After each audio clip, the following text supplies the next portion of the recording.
Everyone. Welcome to day two of the boot camp. Let's take a couple of more minutes to wait for the others to join in. In the meantime, those of you who are here, feel free to grab a cup of coffee, get comfortable.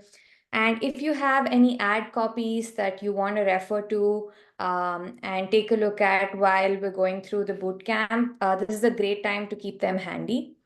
And while we wait, maybe let's get to know each other, say hi, and you can drop in where you're joining in from today, and we'll get to know each other better.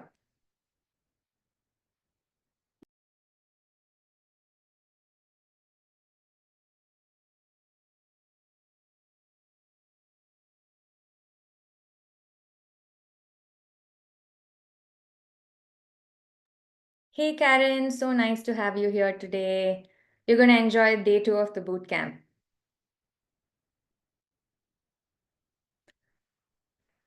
Erin and Angela, you guys are from Atlanta. Hi. Hi, Bhavna. So nice to have you here. We're thrilled to have you here, and you're going to enjoy day two.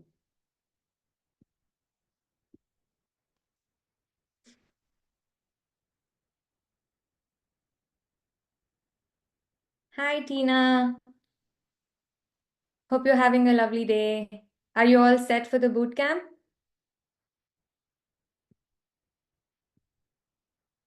Great, fantastic. All right, I see the numbers growing. We have more attendees here. Um, and feel free to use the chat, everybody. It's open throughout the session. And if you have any questions at any point, feel free to type it in here and we'll cover them as we go. All right. Hi, David. Nice to have you here. All right. So, welcome again. Welcome to day two of the boot camp. Yesterday was so exciting. Today is going to be better. For those of you who are new here, Bookee is on a mission to help fitness studios become $1 million businesses. And to do this, I think studios need two key elements. One is great automations, which Bookee has, and two is open and free access to knowledge, which is exactly why we're here at the boot camp today. Let me quickly introduce our expert speakers for today, Angela Edwards and Erin Bernard. They've been running multiple studios in Atlanta for over 20 years. These are seasoned experts, you guys. Give them a warm welcome. Please feel free to use the reactions. Say hi to Angela and Erin. And Angela and Erin have spent over a decade, and they are experts in Facebook or now Meta ads. And they've spent hundreds and thousands of dollars in ads for both their own businesses and for studios they support. So they've hacked Meta ads and they're here to help you today. And day two is going to be really, really informative. So make sure you sit through the sessions and listen to what they have to say because they really know what they're doing. And Angela and Erin are also friends of Bookee, and it's expert partners and studio owners like Angela and Erin who help Bookee become the fitness studio automation suite that it is today. Without further ado, I'll hand it over to you guys. Everybody's excited for day two, so over to you. All right, y'all. We are super excited to see you guys back today. Hoping that you didn't leave yesterday feeling overwhelmed. But if you did, it's okay. It's going to be okay. Like we said yesterday, or Angela said yesterday, it took us some time to get used to Facebook ads, the platform, strategizing, nurturing, all that. It took us some time to get used to it, but we got it and you can get it too. Yes. So today we're going to, sorry, I'm just trying to move people around here. So today we're going to go over diving into what an ad creative is and which ones are working right now. We're also going to go over the ad copy that actually works. We're going to talk briefly about free offers versus paid offers. And then we're going to actually go into Facebook and build out an instant form campaign like live so you can actually see it like from scratch because we know people are visual and they need to see it versus just kind of skipping through. And then we're going to go over the metrics at the end. Okay, as far as like, well, when do I know to turn my ads off? When are they not working? And that is the power. When you know when to turn your ads off is when you don't waste money. We don't want to waste money because money is precious and we don't want to throw it out the door if something is not working. I did want to just do a small recap, Erin, of just yesterday. Mm-hmm. So yesterday we just went over um, the difference between interruption ads versus search ads. Interruption ads are they interrupt what you're doing. You weren't looking for them. Search ads are high intent. They've already made up their mind. So the thing that we found the most is people will think that the people that come on Google are the same people on Facebook, and they're not the same audience. It's a completely two different audiences. It's different nurturing that has to happen with them. So just keep that in mind. We talked about how to make sure your account doesn't get hacked, um, how to safeguard it, and then how to set it up properly. So when you go to do your ad today, everything is there. All the pieces are there and things of that nature. Um, and then last but not least, and I did want to bring this slide back up, we wanted to go over just briefly, in case you were not here yesterday, about the big picture of ad strategy again. So let me make this bigger. I apologize. So just to hit this one more time, and this is where a lot of people, just don't know. They haven't been educated on how to make ads work and what the big picture is. Okay. So we gave you yesterday a client avatar brand personality sheet. Did anybody get a chance to like look over it? Like drop it in the chat if you're able to look over it. Did it help? Let me know, Erin, if anybody has said anything about the brand personality. If you didn't get to it, no worries. It just really helps you to define who you are speaking to. And we're going to give examples today of how you make targeting your client avatar or the ideal client, how to make that easier through the language of your ad. Okay. We talked about being a thought leader. So a thought leader is you are the educator, you are the authority figure of whatever fitness regime that you teach in your area.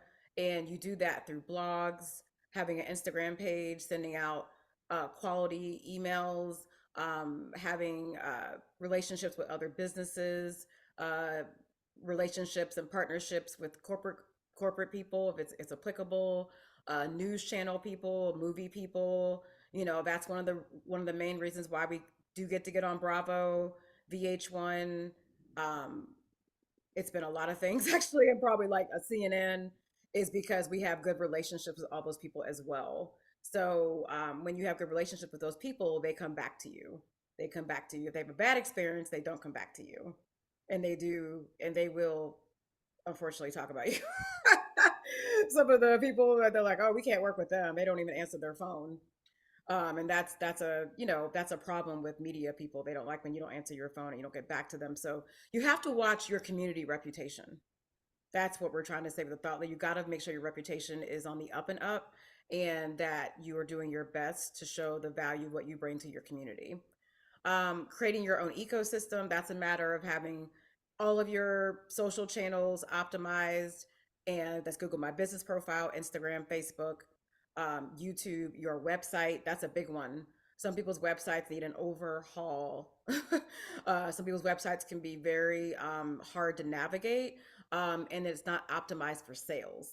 Your website should always be optimized for sales and beginners, not people who already come to your studio, because once they're in your studio, they go to the app, your registration app for your software, and so they're not going back and trying to be convinced again. So the next thing we talk about today is crafting a clever offer. The offer has to be clever. We're going to go over what offers are good, what offers are meh, and what offers are two thumbs down that are just not going to typically work. You create a landing page if that is where you want to take them. If not, it's going to be an instant form, which is what we're showing today. And then the key thing here is the 3-month follow-up system. You need a 3-month email text follow-up system from when these leads come in, because 80 to 85% of them are not going to jump the first time. You're going to have to date them. That's what we call it. You got to date them and then keep showing them like why they should go on a date with you. And then you're trying to win that first date. The intro offer is the first date, a membership, y'all together, y'all in a relationship. We're girlfriend and boyfriend, boyfriend, boyfriend, girlfriend, girlfriend, whatever. You are in a relationship, and that is how you move along the sales process. And then you learn ads, then you build your ad campaign, and then you retarget and scale. Okay. So that's kind of the step of how everything works. And yes, the first 3 steps here we perfect as we go as a business. But this is the part in our coaching program that we really hone in on with our clients, is getting this set up, because this is the gold. Emailing your list on automation that don't sound like automations, right? Because we don't want them to sound automated. Okay. Okay, so Erin, I'm gonna let you. Erin's gonna jump right into the anatomy of a Facebook ad, Yeah. um, And then and what that looks like. quite a few of you guys are saying that you didn't receive the email or the link from yesterday. They will resend that. Yeah, worst case scenario, just message us, because we definitely have it on a private link if you just want the link. Um, it was nestled at the bottom of the email, so you might have missed it. Make sure you guys check your spam and your promo folders just in case it might have went there. All right, you guys. So let's talk about the actual. Okay, Sorry. it's okay. Let's talk about the actual anatomy of a Facebook ad. I'm sure you guys have seen plenty of ads on Facebook, and you've created your own ads, but just in case you don't know, we're just going to go over these things quickly here for you. So at the top of your ad, you're going to have your primary text, meaning the main content that you're trying to portray across your ad. That's where you're going to have like, attention Atlanta, looking to try pole dancing class, looking to try yoga class, looking to try whatever you're offering. That's where that's going to go. Okay. All your information is going to go at the top of that. Then in the center, you're going to have your creative. Okay. That can be your picture, your video, whatever image you're going to use to stop that scroll. Okay. Below that is going to be your headline, which is what you're going to use to highlight what you're selling, grab offer, sign up on our email list, whatever your ad is offering, you're going to have that there. And then you want to have a clear call to action. Okay. So if you're going to take them off the platform, or if you're even having them go into that, a landing page or something, you want to have a learn more button, click here, sign up button. A clear call to action is what you want to have, and that's where that's going to go.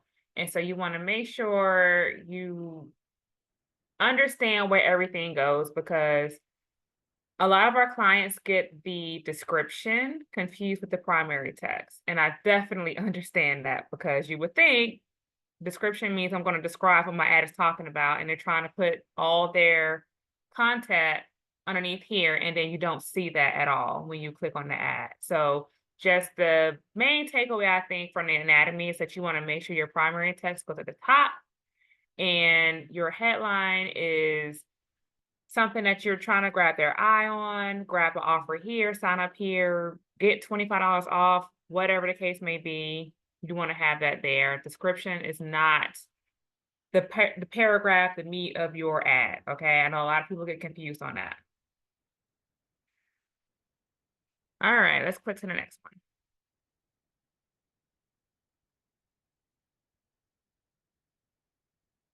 Oops, sorry.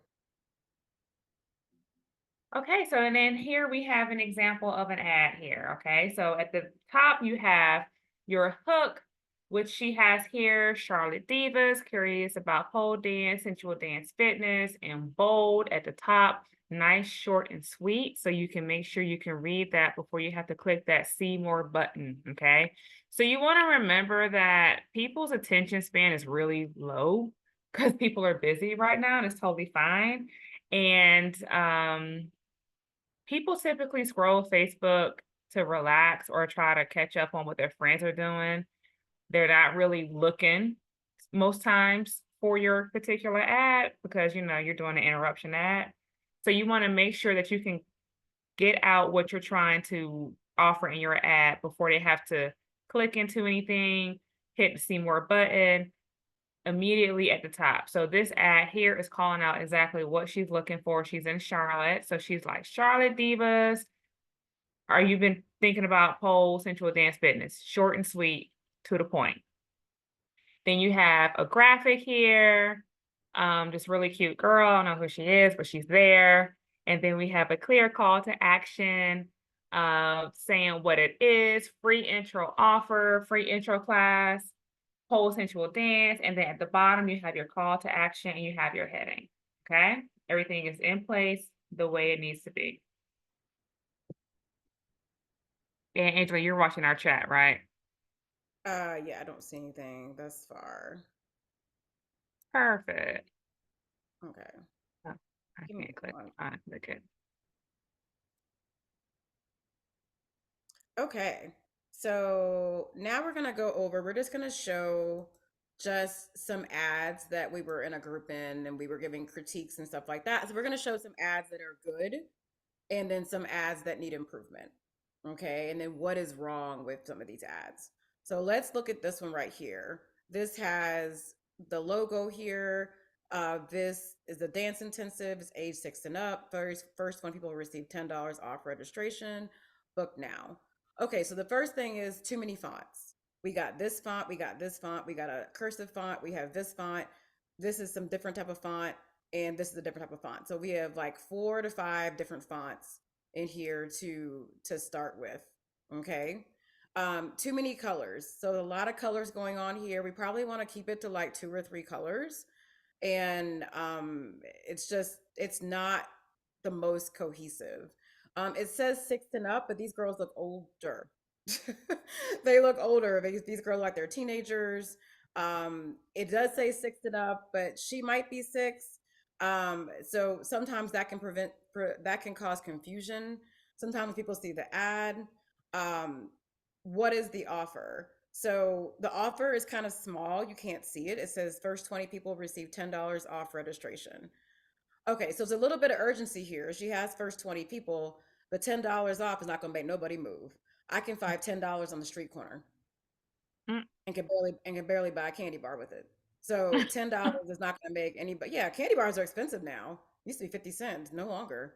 So $10 is not going to make me move out of my couch and be like, "Ooh, it's a great deal." I'll be like, "Nah, I'm good." And then we already talked about too much text. We really don't need the logo because your page, it's going to be underneath your the ad's going to be underneath your name already. Okay.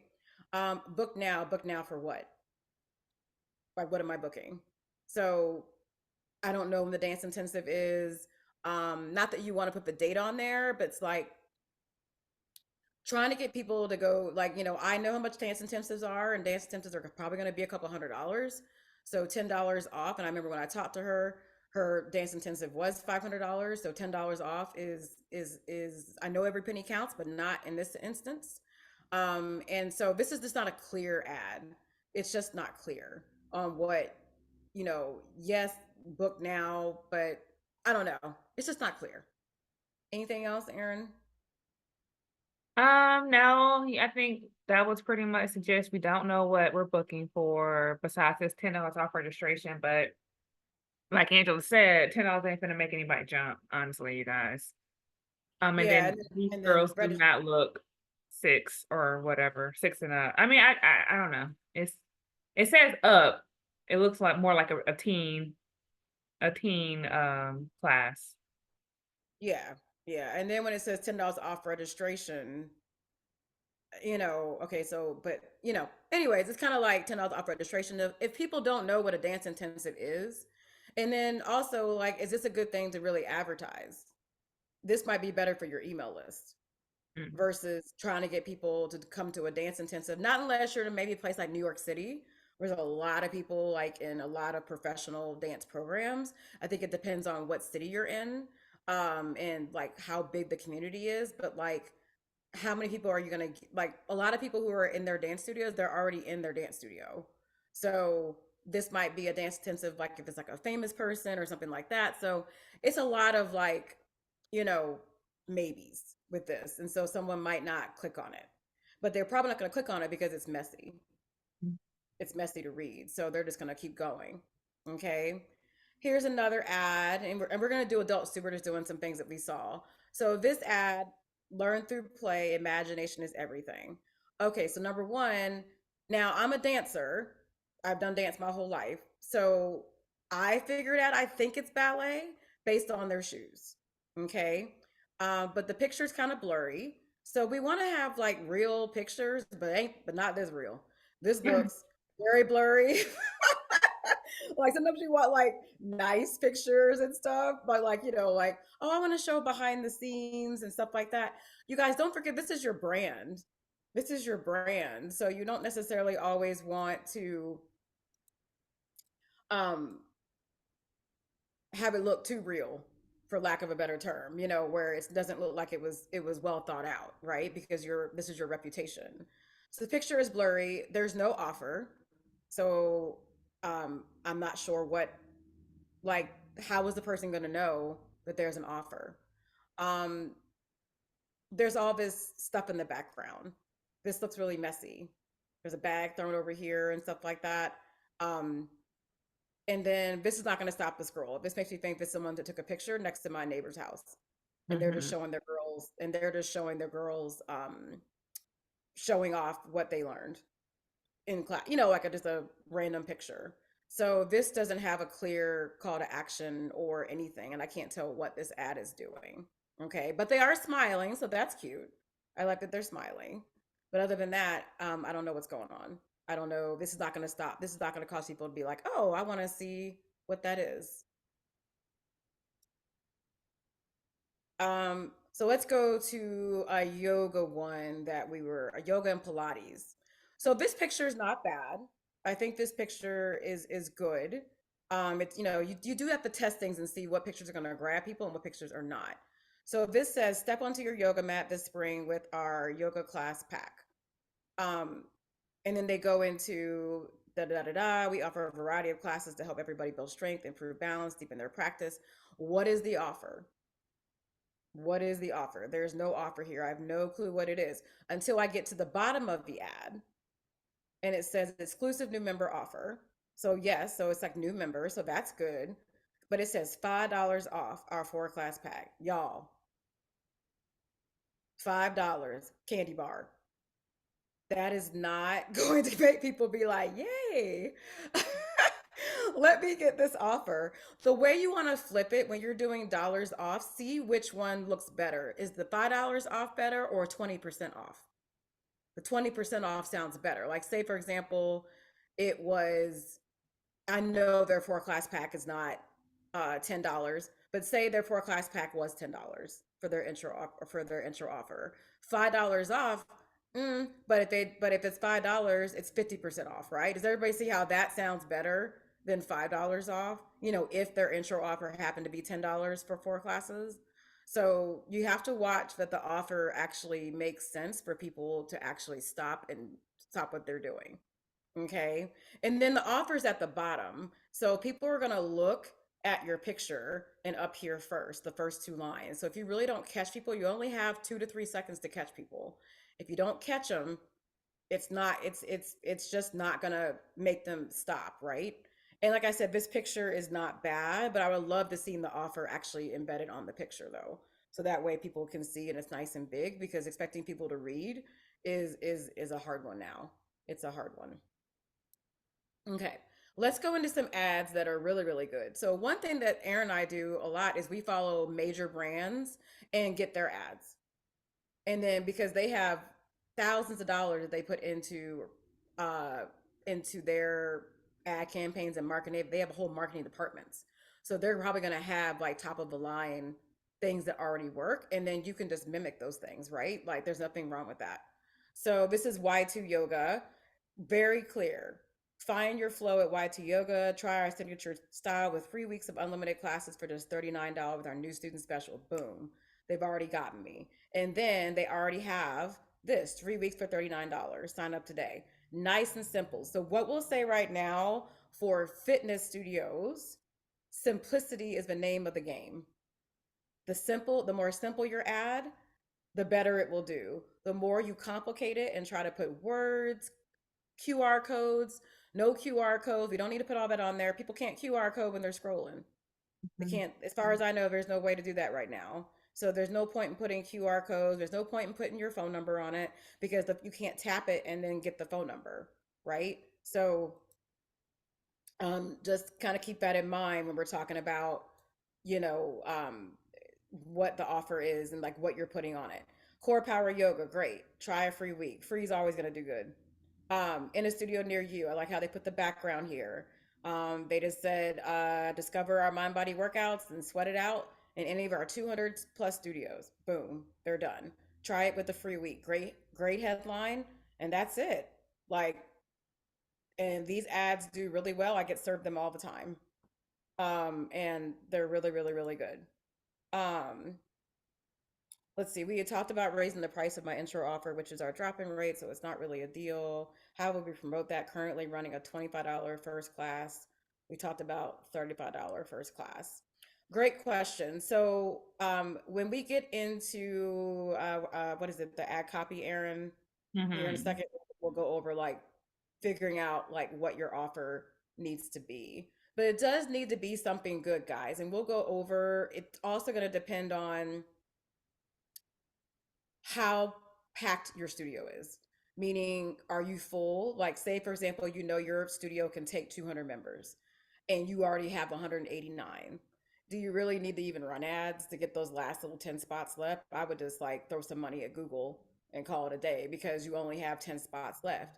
If you only have 10 members, we need to figure something out. We need to do something bigger. We need to get people in the doors, right? So that will come down to um, how many spots you have available for people to even come to your studio. Are you a small capacity studio? Are you a larger capacity studio? Like those, that can dictate what type of offer you can do.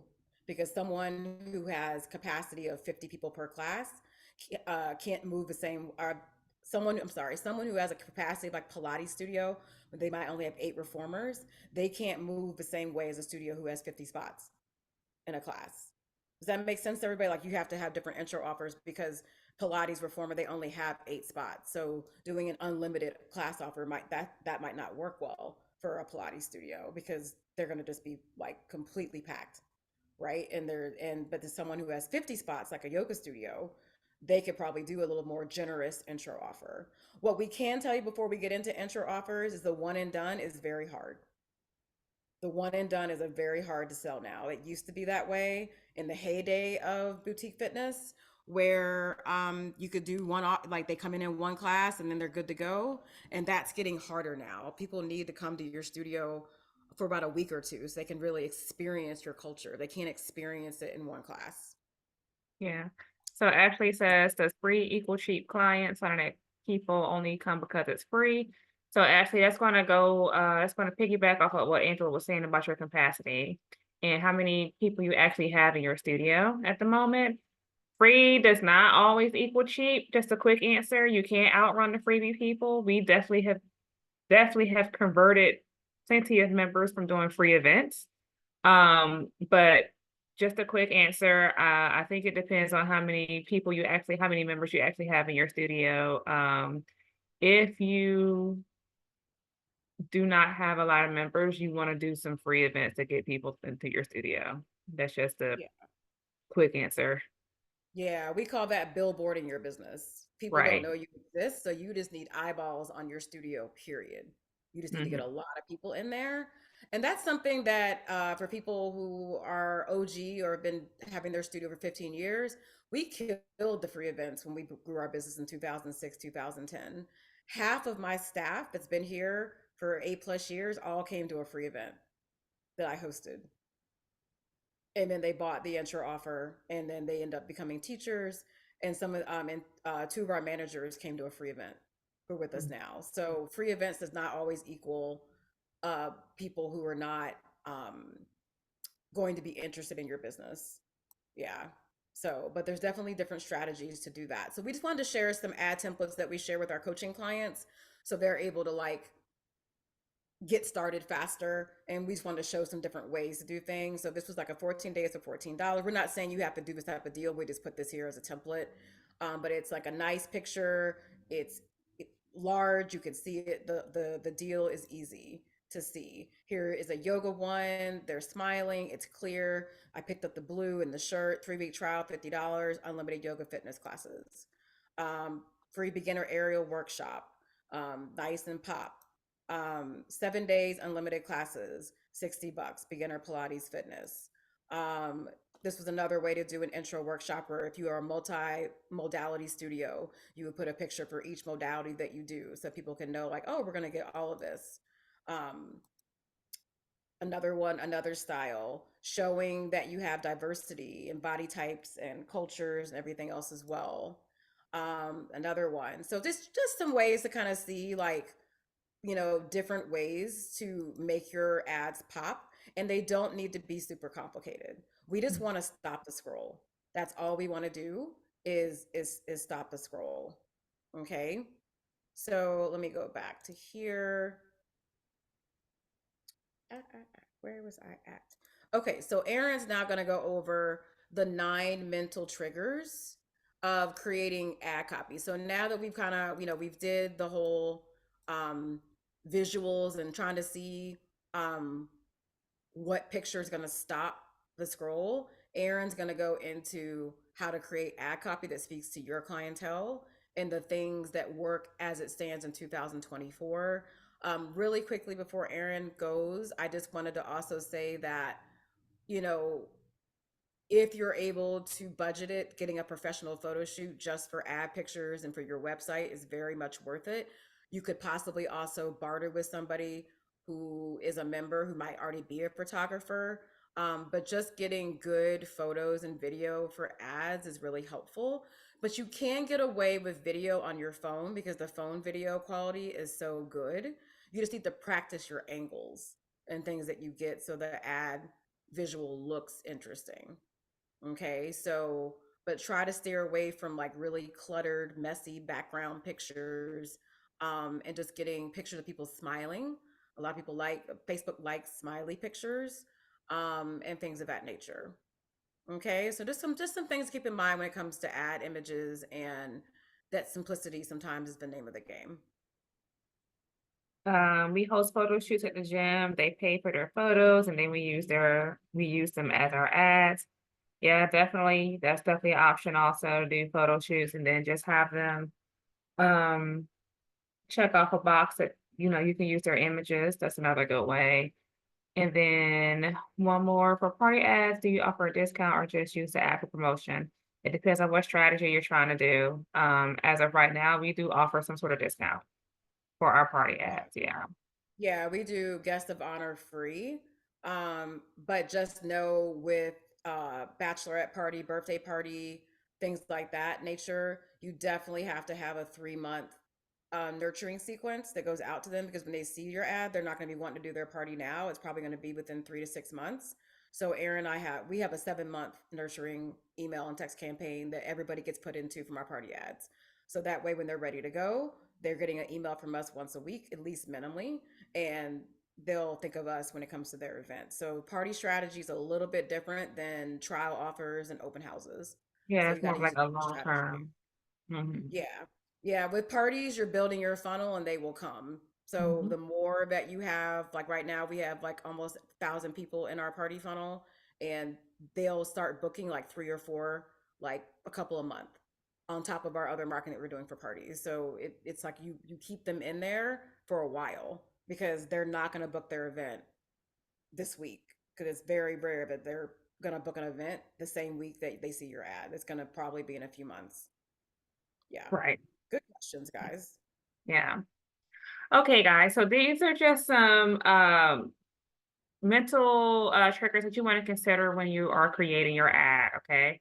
So you're not necessarily going to have all of these in one, but you want to include most of these when you're thinking about creating your ad. So the first one, scarcity. So we have found that putting a number on how many offers we have really helps. It really creates FOMO, putting, 15 only at this offer, 20 lucky families can get this offer. That works really well. People are always like, oh, am I the 20? Am I the 10? Am I the 5? Did I make it? So you want to have that on your ad, and you guys, no one knows no one knows what you're doing. Okay. So you are definitely more than able to sell more than 20 other offers or 15 other offers. You can go over that offer, but you want to add some sort of scarcity in your ad. Exclusivity, meaning is this for new members only, first time clients? Who was the ad for? Your urgency, don't delay, this is happening 2 weeks, 3 weeks. We want to be careful though about putting like particular dates on ads, because if your ad does really well, you want to be able to keep using it. So if you put a date on your ad saying like, oh, sign up for this open house that's September 23rd. If that ad does really well, you can no longer use that ad because you can't go in and change that date. So, you just use language of, you know, in the next 2 weeks or coming up soon, don't delay, stuff like that. You want to put the skill level. Is this for beginners? Do I need any experience? Do I have to have a pull up for this? You want to put no experience needed, beginners, whatever the case may be. Whoever you're targeting with the ad, you want to put that skill set on. Maybe you're targeting seasoned dancers, yoga, Pilates, whatever. You want to put what the skill level is.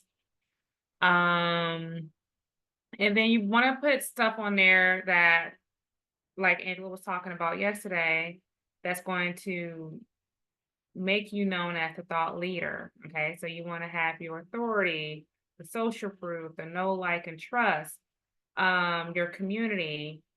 Those things are really helpful. Again, if you have, say, like you're running an engagement ad and stuff, and you have people talking on it, you want to talk back to these people. Like if they're like, oh, I came here for a yoga class and it was amazing. You want to make sure you type back on that ad.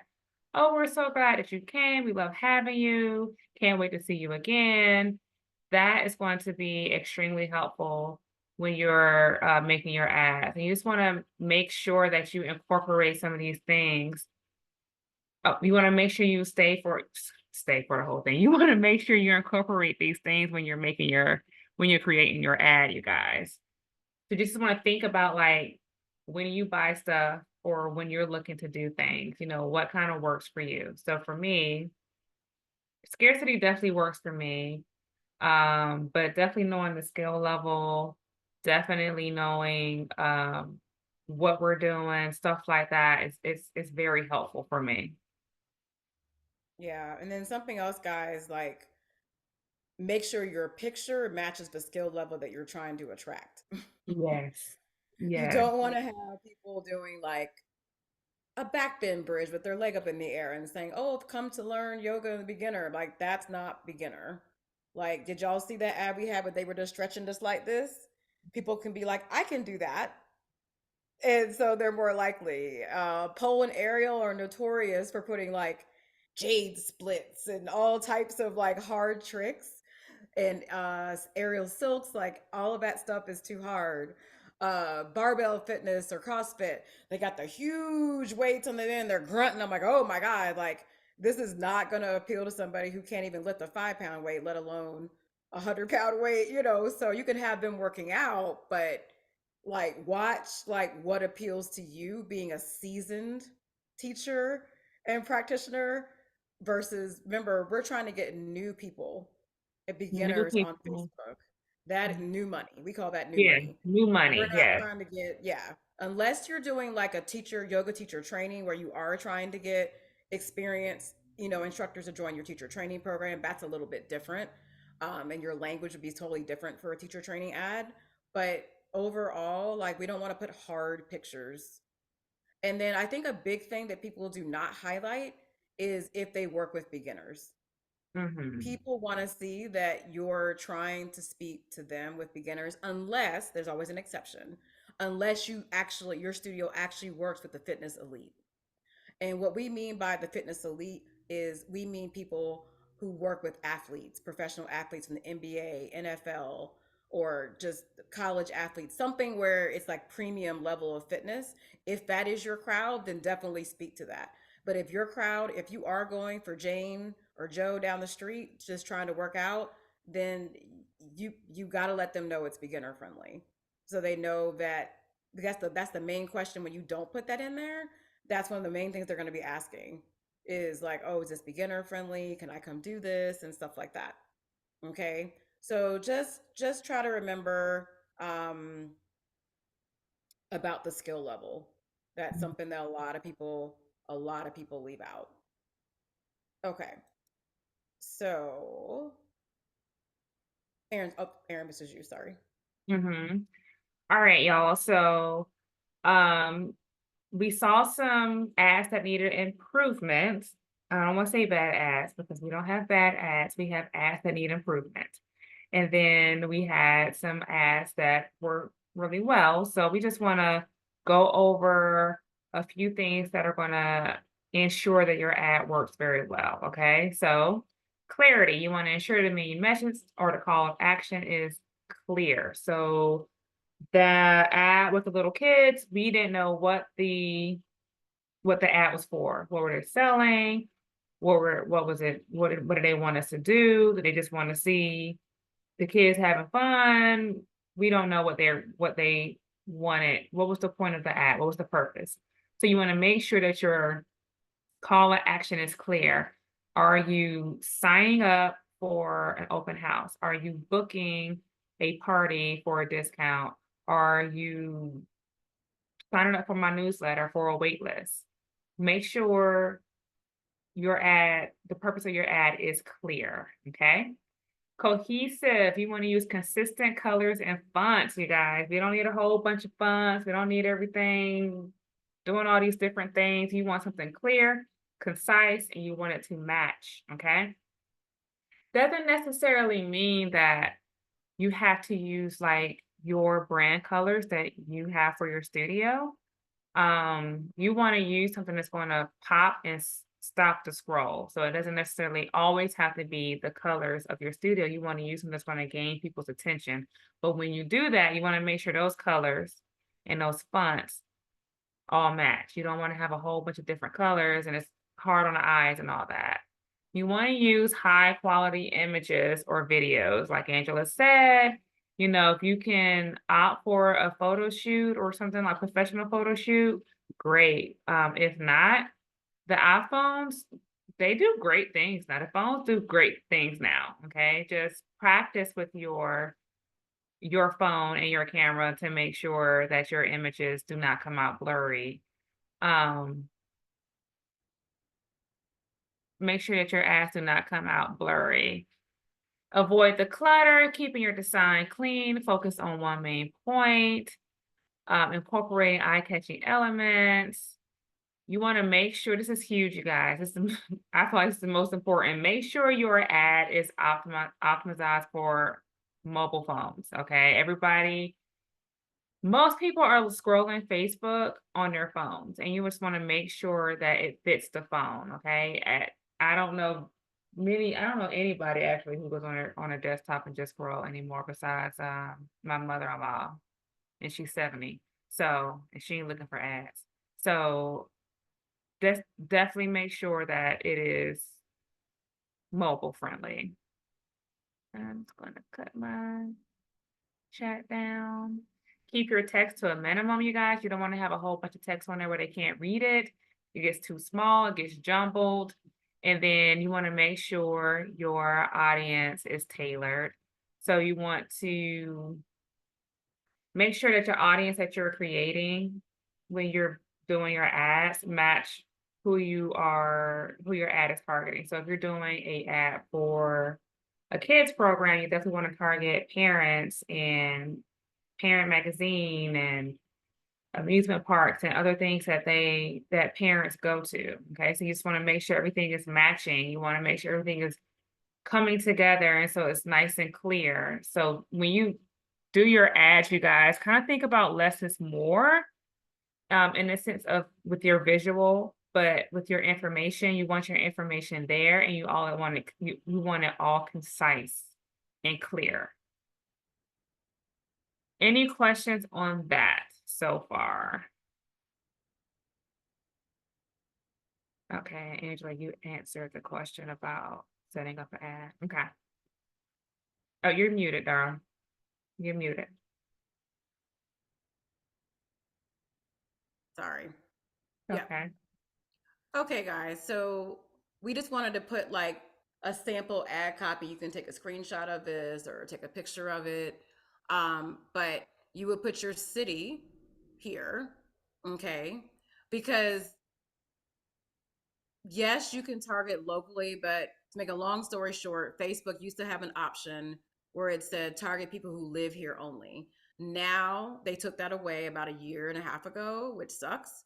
It's live here or has visited through here in this area. And so unfortunately, people who are traveling through are going to get the ad as well, which really sucks for areas where people have a lot of people coming out of town. So I don't know why they got rid of that. But in order to combat that, you need to put your city here. So Charlotte, you know, Dallas, Fort Worth, whatever, or even if you're in a smaller town, like if you're in Dallas, but you're in a suburb, put the area that you're trying to target to so they know that it's for them. Remember, we want to eliminate people who are not our customer. Okay. And it says, curious about yoga fitness. Come try a free intro class with us next weekend. Only X amount of spots left. And then we talk about the benefits and what we're looking for. Remember, we talked about creating an avatar of your ideal client that you want to speak to what they want. So something that you can do is, talk to like your top 5 clients and ask them, why did they come to your studio? Why did they decide to choose you? And that'll give you some good insight on who your client avatar is. And then you can name them. Let's name your client avatar Susan, So Susan lives only 5 miles away. She has 2 kids. She was really looking like to get her like post baby body back, like speak it like it's a real like it's a real person. Okay. And so that way you can get these bullet points where you're talking to them. So, looking to take a break from your usual fitness routine, interested in enhancing your flexibility and balance, want to learn in a supportive and calming environment, seeking a community to support you on your wellness journey, need a practice that can integrate into your daily life, looking for a studio that welcomes beginners. Come join us for this free fun event. You'll get to experience yoga basics, additional activity, if you have more than one type of yoga, and then you just kind of like highlight the thing. So this is just a template. You can tweak it to how you want, but we have found this has worked for a lot of our clients using this template. And then they just put their city, they put what their fitness, whatever they do, only certain number of spots left. If this is a trial class or a free class, and then the bullet points of what they're going to get from your studio, and does your studio actually have a beginner track? you know do you have a well-defined pathway for new students to move through your studio? Like, do they get, when people start with your studio, do they get like an onboarding PDF that says, hi, welcome to Exhale Yoga Studio, or what, welcome to CrossFit, you know Norcross, these are the classes that are going to suit you best. And if you only have one class, maybe like you just have a yoga studio and you only have one class everybody comes to, um you know what are the things that they need to know before their first class, and like what would make it successful for them. Maybe telling them like, hey, maybe you want to be more towards the front of the room, towards the back of the room. Make sure you let the instructor know that you're new in case the instructor doesn't ask. Like what classes, what should they expect, so that you're following through with what you're saying. Okay, instead of just kind of throwing them into the abyss and then hoping that something sticks. Okay, so just some things that, oh wait, let me look at the thing. Oh, I'm Oh, answering. Mhm. okay. Um, so that's just a way to kind of like tailor your your language of your ad to meet who you want. So like we used our example yesterday for our pole studio, like we are female only. We are looking for people who do not like to work out. So our ad copy actually says, are you bored with your fitness routine and you need something to stick to? Do you not like to work out and want something fun to do? Does everybody see how that, like, we're speaking to our people? Because the people that like really want to get it in like CrossFit style, they might not enjoy our studio because we're not going to take that angle.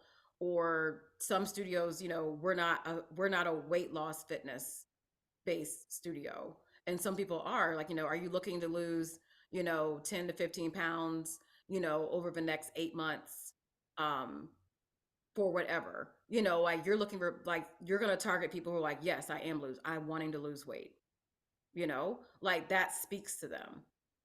Like if I was a bride and I was trying to get into my dress and I saw something like that, like, okay, I want to go here because I do want to lose 10 pounds in the next 8 months before my wedding. That's a goal that I would like to meet. So, um, and then, is your studio, do people want to lose weight? Is that something that's, big in your studio? So that's why Erin, I think it's so important to ask people who are there why they chose you. That's the fastest way to figure out how to tailor your ad copy. Did they come because the environment was soothing? Did they come because there's freaking free parking?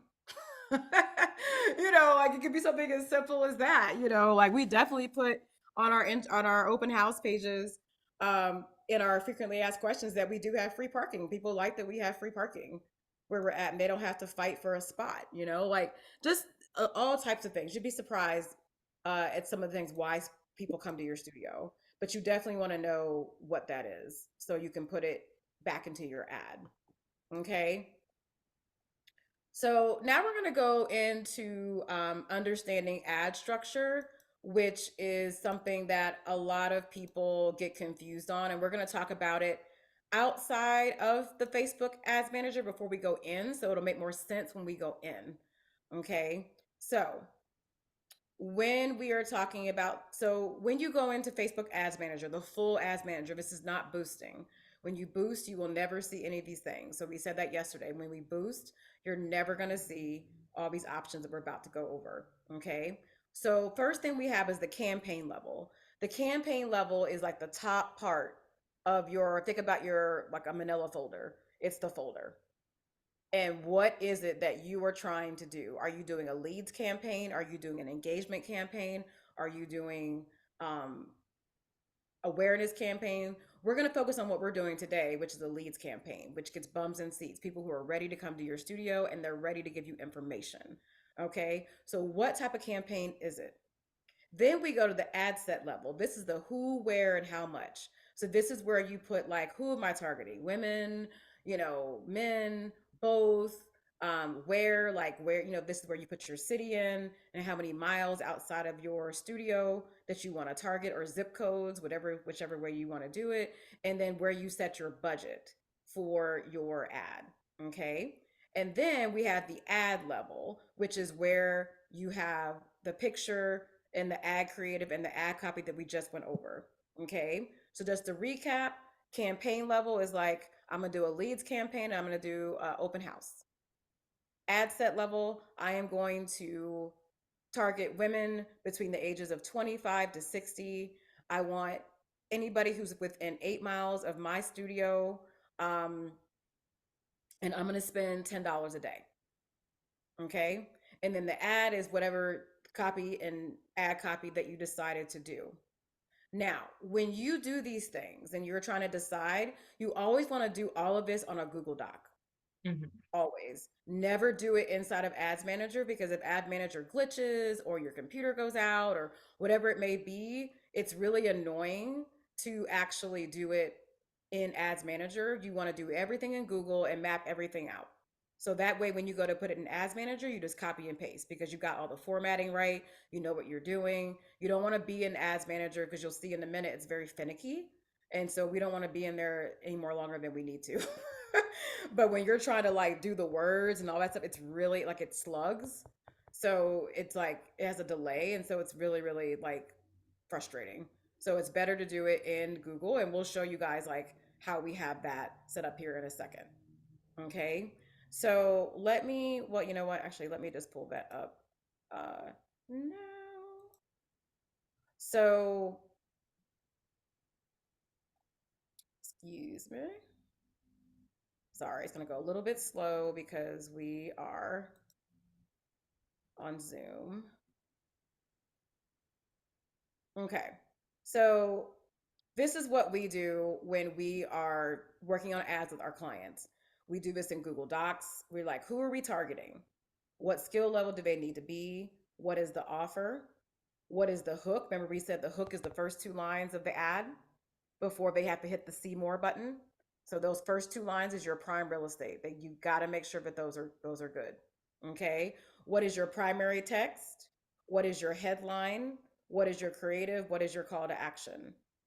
Okay. So, and then here we have like an example of that. So, brand new people, 25 to 60, beginners, beginner, uh, open house trial class is 45 minutes. Here's the hook.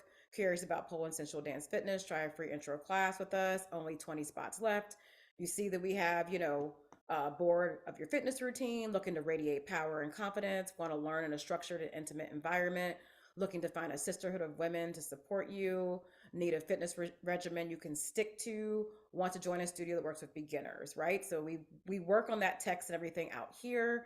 Our headline is free intro to pole and sensual dance class. Creative is this, and then our call to action, right? And so that's kind of how we keep going. Anytime we do a new ad, we work through this first, and it's just less overwhelming than trying to do it in Ads Manager. It'll just cause you to get annoyed. Okay.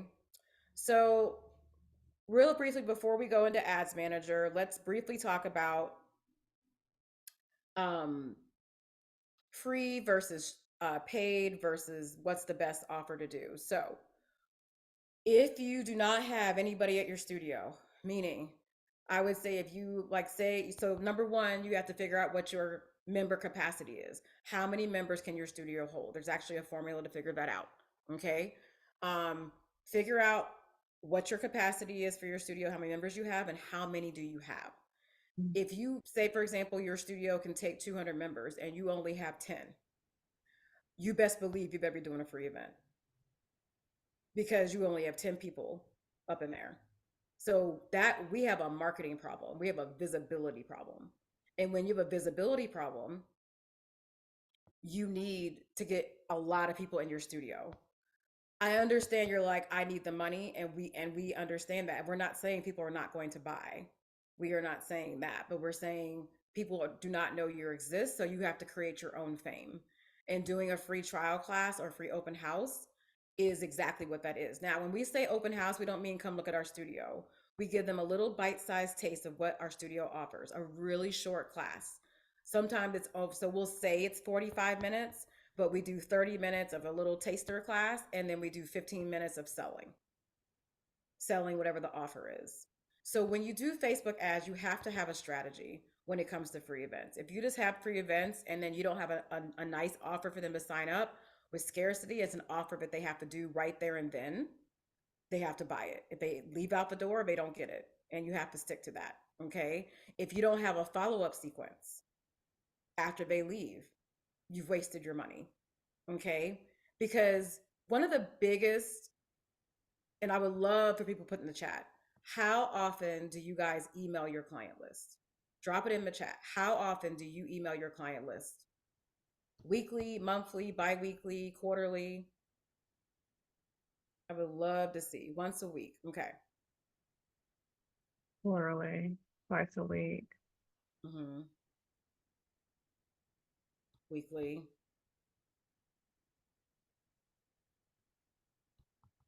Okay, good. Awesome. Okay, so if you are not emailing at least once a week, you are sitting on a pile of money. Those people have already been at your studio and they're already like they're more warm, right? So that is why it's so important that you have to email people. When we do open houses, like even just I can use myself as an example, and I know this girl's name and everything. Like she signed up for an open house like multiple times with us and she didn't come to any of them. She did see our intro offer on Facebook like 5 months later and bought it. And now she's in my intro series and now she bought a membership. But that took 8 months. So we don't say that to be discouraging. We are saying that because it can take that long. And so if you only do a one and done and you don't stay top of mind with your people that are on your email list, they will forget about you. But the studio that emails every week, once or twice a week, is going to get them because they're the ones that are being more proactive in their marketing. So something that Erin and I go over with a lot of studio owners is passive marketing versus active marketing. Active marketing is, or let me go what passive is. Passive is you put something out there and then you just wait for people to bite. Active marketing is where you put something out there and you reel that sucker in until they bite. That's two different things. So like for example, anytime someone is a lead, like if someone comes through our web chat, we follow up with them 5 times. Like we literally go in there and like we'll answer their chat. They'll be like, "Oh, I need some time to think about it." 3 days later, we're texting them back. "Hey, did you still have any questions? Were you able to get your questions answered? How can I help you get the intro offer? Or how can I help you get book a party?" Like and it's not bugging people. A lot of people like they're bugging people. They'll let you know. They'll either put stop or they're unsubscribed to your email list. But if you're not actively marketing back and forth with people that you actually spent money on, that is where you're losing your business.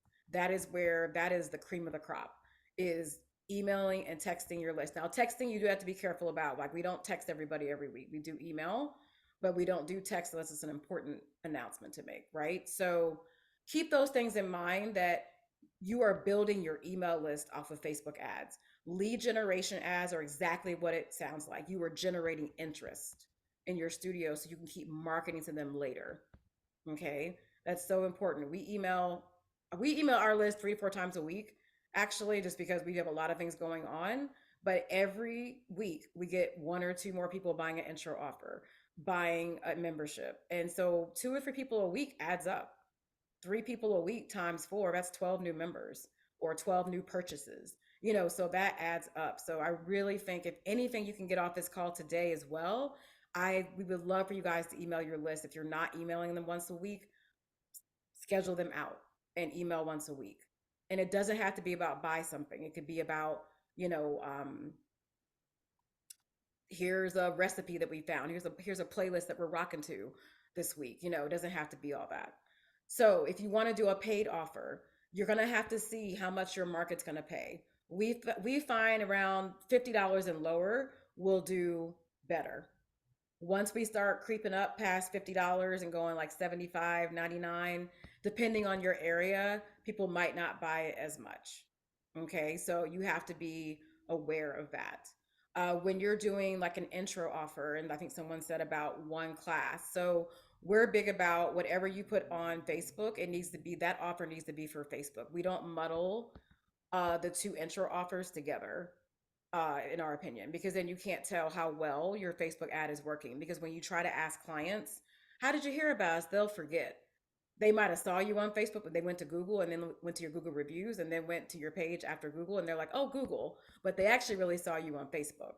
So when they have to buy the offer from Facebook or the actual discount code, they'll you will know, because if the only way they could have got the code is if they actually clicked on your ad or something like that. So we try to develop an offer that works, um that is only specific for our Facebook ad campaign. um as far as one and done, so an open house is more of a one and done, where we only expect to convert 10%. We aim for 20 because we've been doing it for a long time and we've gotten our sales process down. Okay. But 10% is good. That's good for any business period that comes in. I know that seems low. So, say for example, you have 50 people that come to your open house. If 5 people buy your intro offer or whatever offer you have there, that's good. You're winning. Okay. Everybody else goes on the email list and you keep nurturing that email list. Okay. We have found to get people to convert to a membership that is 6 months or longer, that is really hard to do off of one visit. If you have a month to month membership, you can probably get away with one class. But right now, as we see it with the studio owners that we're working with, and just as the climate as a whole, people need more exposure to your studio. So if you have a Pilates studio that's smaller, you might want to do like a small intro class if you want to do free. If you don't, maybe you can do like 2 classes for $20, and then they have 2 to 3 weeks to use it. Make sure you guys are not generous with your expiration dates when you have those class packs, because people will ask you to extend it and this and that. So that's why we don't, when we do class packs, it's very like you have 2 weeks to use it. Like that's it, and you do have to assess whether your studio can handle an unlimited pass or things of that nature. And then where are you at? Are you in growth mode where you only have 5 or 10 members and you're trying to get to 200? Or if you already have 185 members and your cap is 200, do you really need to do ads? You probably just need to crank up your Google, right? Because you only have so many spots left. Okay. Does that help with like crafting an offer that's clever? As far as just finding an offer that works. I know some people just do not like free. And the thing is, you just need to test and see and track. Like when people come in for an open house, like how many people did you convert? And the problem with that, and that's not a problem, you have to assess because sometimes your sales process was not defined. Mm-hmm.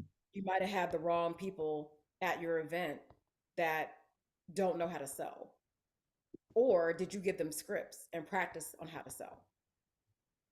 Like, these are all the things you have to work on to make free events. And even if people come to a paid event, to make it work, you have to work on your script and your sales. Okay. And so it might not be the offer, it could be that your selling needs to be improved, because we are selling, guys. I know some people don't like that word, but it is what it is. You are selling. If you don't like that word, think about it as I'm sharing something that changed my life and I want to share with other people. And you always want to lead with the benefits of your studio versus the price. Price is the last thing that should come out of your mouth when you do open house. You should talk about what they're going to gain and then use price at the end. Okay. Any questions in the chat, Erin? Yeah, Tina's asking about if you have, what is it? If you have news about multiple different areas, example, an event, a class change, a new class, etc., should you email once a day until they are all shared, or is that too much at once? So I did say that you could do like a newsletter if you have like a lot of different things happening at the studio. But if you Yeah. are emailing about, a new classes up for registration, stuff like that, then you definitely want to send that out. I guess I'm confused about the all at once. Oh, I think she's saying should she just combine all the things that are happening this week in one email? Hmm. So I think that's what she's saying. So there's a couple ways to do it. You can be like, here are our November, or here are our September events. We're going roller skating. We got new classes. Check it out below. If you really want to be specific, sometimes specific emails do work better. You can highlight one thing. Okay. One good thing that everybody can do, and Tina, you can do this as well, and we do this at our studio. We have a November. I don't know why I'm stuck on November. We have a monthly upcoming events that stays at our front desk, and we put it in the bathroom and stuff like that, Like a flyer. like a flyer. And so that way, when people are coming in, they can see the events that are coming up for the month. And we found that works really well. Um, and then you can follow, and then you can reinforce it with emails.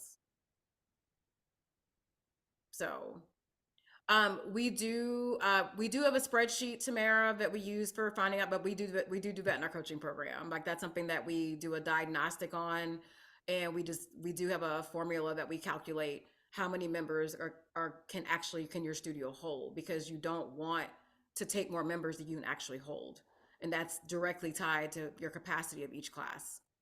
So, for example, somebody who has a capacity of only 6 people, they're only going to be able to take so many members if they're only doing 2 classes a day, six people per class. That's 12 people per day. That's all they can do. 12 times 6 days a week, that's 72, right? So there's only 72 spots available per week, right? So it's just like you have to like crunch those numbers and be like, can I even take 200 members? You have to know. But a studio that has 50 people per class, they can definitely probably take 200 members if they're offering 4 to 5 classes a day. Yeah. Okay, guys, these are good questions. I hope that helps. Um, Oh, Renee says that I hate sales, but I can talk about our workout and the benefits of the studio all day. Exactly, Renee. That's exactly how Erin and I talk about it. We talk about when you do our studio, you're going to feel better. You're going to walk taller. You're going to have more energy. We're going to try to get you into a pull up, or we're going to increase your plank time. Like that's what you lead with. And so many of our coaching clients, as soon as they start doing this, they start selling so many offers. We were working with a girl in Memphis, and she only sold a couple of her first open house. So this last one, she sold 15. She sold 15. She was like, oh, I did what y'all said. I didn't even talk about price. I just said, like, we're going to do this. We're going to do this. I'm going to get you into your pull up. I'm going to get you to do this. And she was like, wow. She's like, it made a huge difference, talking about what my studio provides spiritually, emotionally, and physically, especially with women. We eat that stuff up. We like it. We eat that stuff up. We love it. You're like, oh, so I'm gonna be able to carry my groceries and stuff like that. Like people like to hear that. And then if your studio is weight loss, that is too. Our studio is not weight loss, and a lot of studios are not. A lot of studios are moving away from that, but there are some studios that still do that. If that's something that is your focus, you do want to say that, but just be realistic, guys. Let's not exaggerate. We're going to get you to lose 20 pounds in a couple of weeks. Like, we all know, but that's pretty much, that's hard. So be realistic when it comes to weight loss about what you're talking about.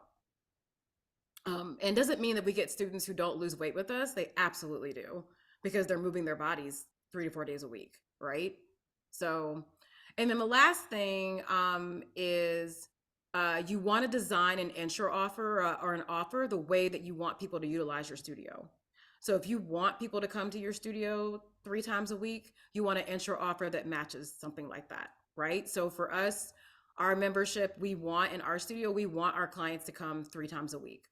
And so we have an intro offer that matches that allows them to come 3 times a week. So 12 classes in a 4-week period. So we mimic what we want, right? So thank you, getting down. Y'all are so funny. We love it. Wondering how to know what the offer should be: 2 weeks or 1 month free. Okay. 2 weeks or one. Okay. So this is the thing. I'm not going to use profanity, but you need to poop or get off the pot. We don't like people being in our studio for 30 days is the longest. We like to do 2 weeks, 3 weeks, or an open house. That's kind of like it. 30 days can be, the yoga studio here in Atlanta that kills it, Highland Yoga, they do 30 days for $30, and they sell so many offers. So I don't think 30 days is a bad thing. It's just make sure when they're on a 30-day intro offer, you got all the automations and all the follow-up going. And if you guys don't have it automated yet, it's not the end of the world. You just get out a handy dandy spreadsheet and you plop them on there, and you just do like we did in 2010. You just put it on a spreadsheet and you put follow-up number 1, follow-up number 2. How did you enjoy your class? Here's, like you just have to do it manually until you can work to automation, right? But automation will save you time. But sometimes we don't have the capacity to do the automations yet. So sometimes we have to meet you where you're at, and that's fine. Okay. Let's see. Okay, so we're gonna move on just for now. Maybe if we have some extra time, because Erin and I can talk about intro offers all day All long. day. Mhm. We have all the pros and cons, as we've done them all. So right now we're doing open houses, and then I think we're gonna toy with doing a 2 week uh pass again, because we like people to be in and be out. We don't like people to be like, oh, I didn't do this, and then 30 days can be a little bit long. Sometimes that 3 week mark is a nice good mark, but what we do know is it's harder to convert people besides the open house, because you get the people who like urgency. If that one and done, that can be really hard. But I do know, like, Orange Theory and all of them do that. They've been doing that for years, and it works for them. I think it just depends on how much your studio offers.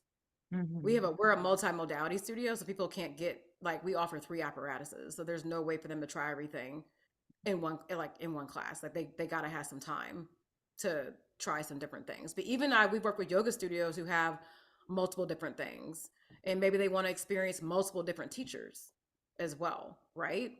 So let's go over, I think, Erin. I'm answering a few. Say it again, Erin. I was answering a few questions. Okay. Yeah. Uh, Good question. Does video or picture work? We test both. I will say for pole and aerial, you got to be careful with video. I would start with picture if you're pole and aerial, just because they will take your ad down. So we have to be very careful with video. But for Pilates and yoga and bar, you guys can definitely use video. But we test both and see which one does the better. We let the data tell us which one does better instead of trying to guess to see which one. But they both can work really, really, really well. Let me see. If Jessica, if you have if you are a dance studio with a few fitness classes, you probably want to do like a three classes for $30, and they have to use it within 14 to 20 days if you only have a few classes a week. And it depends on your capacity. The offers, how long do we run offers? So open houses, so we're gonna be doing open houses for the next like 4 to 5 weeks for us. We do it every Saturday, but we only put up one at a time until they fill. And then the intro offer, it depends. Some of our clients have had intro offers up for 3 or 4 months, because if they're getting 7 to 8 people every week, keep that sucker up, until it dies out. That's our thing. Just keep it up. And then refresh it. I will say you might want to take that down during Black Friday. You turn it off, and then you're going to turn it back on. Maybe like the end of December or something like that. But Black Friday is a really bad time. It's costly. It's very costly. Okay, guys. So we're going to go into Facebook Ads Manager. Y'all got great questions. Great, great, great questions. I love them. So we're going to go on how to create a lead campaign. So remember, you have to be an ads manager. So adsmanager.facebook.com is where you're going to go. And this is the screen you're going to see. Do not mind ours. We've been running ads for years. So we have a lot of ads in here. Yours might not look like this. So just know it might be empty, or it might only have one or two. Okay. So we're going to teach you guys how to do an instant form. Okay. So the first thing, now remember we talked about,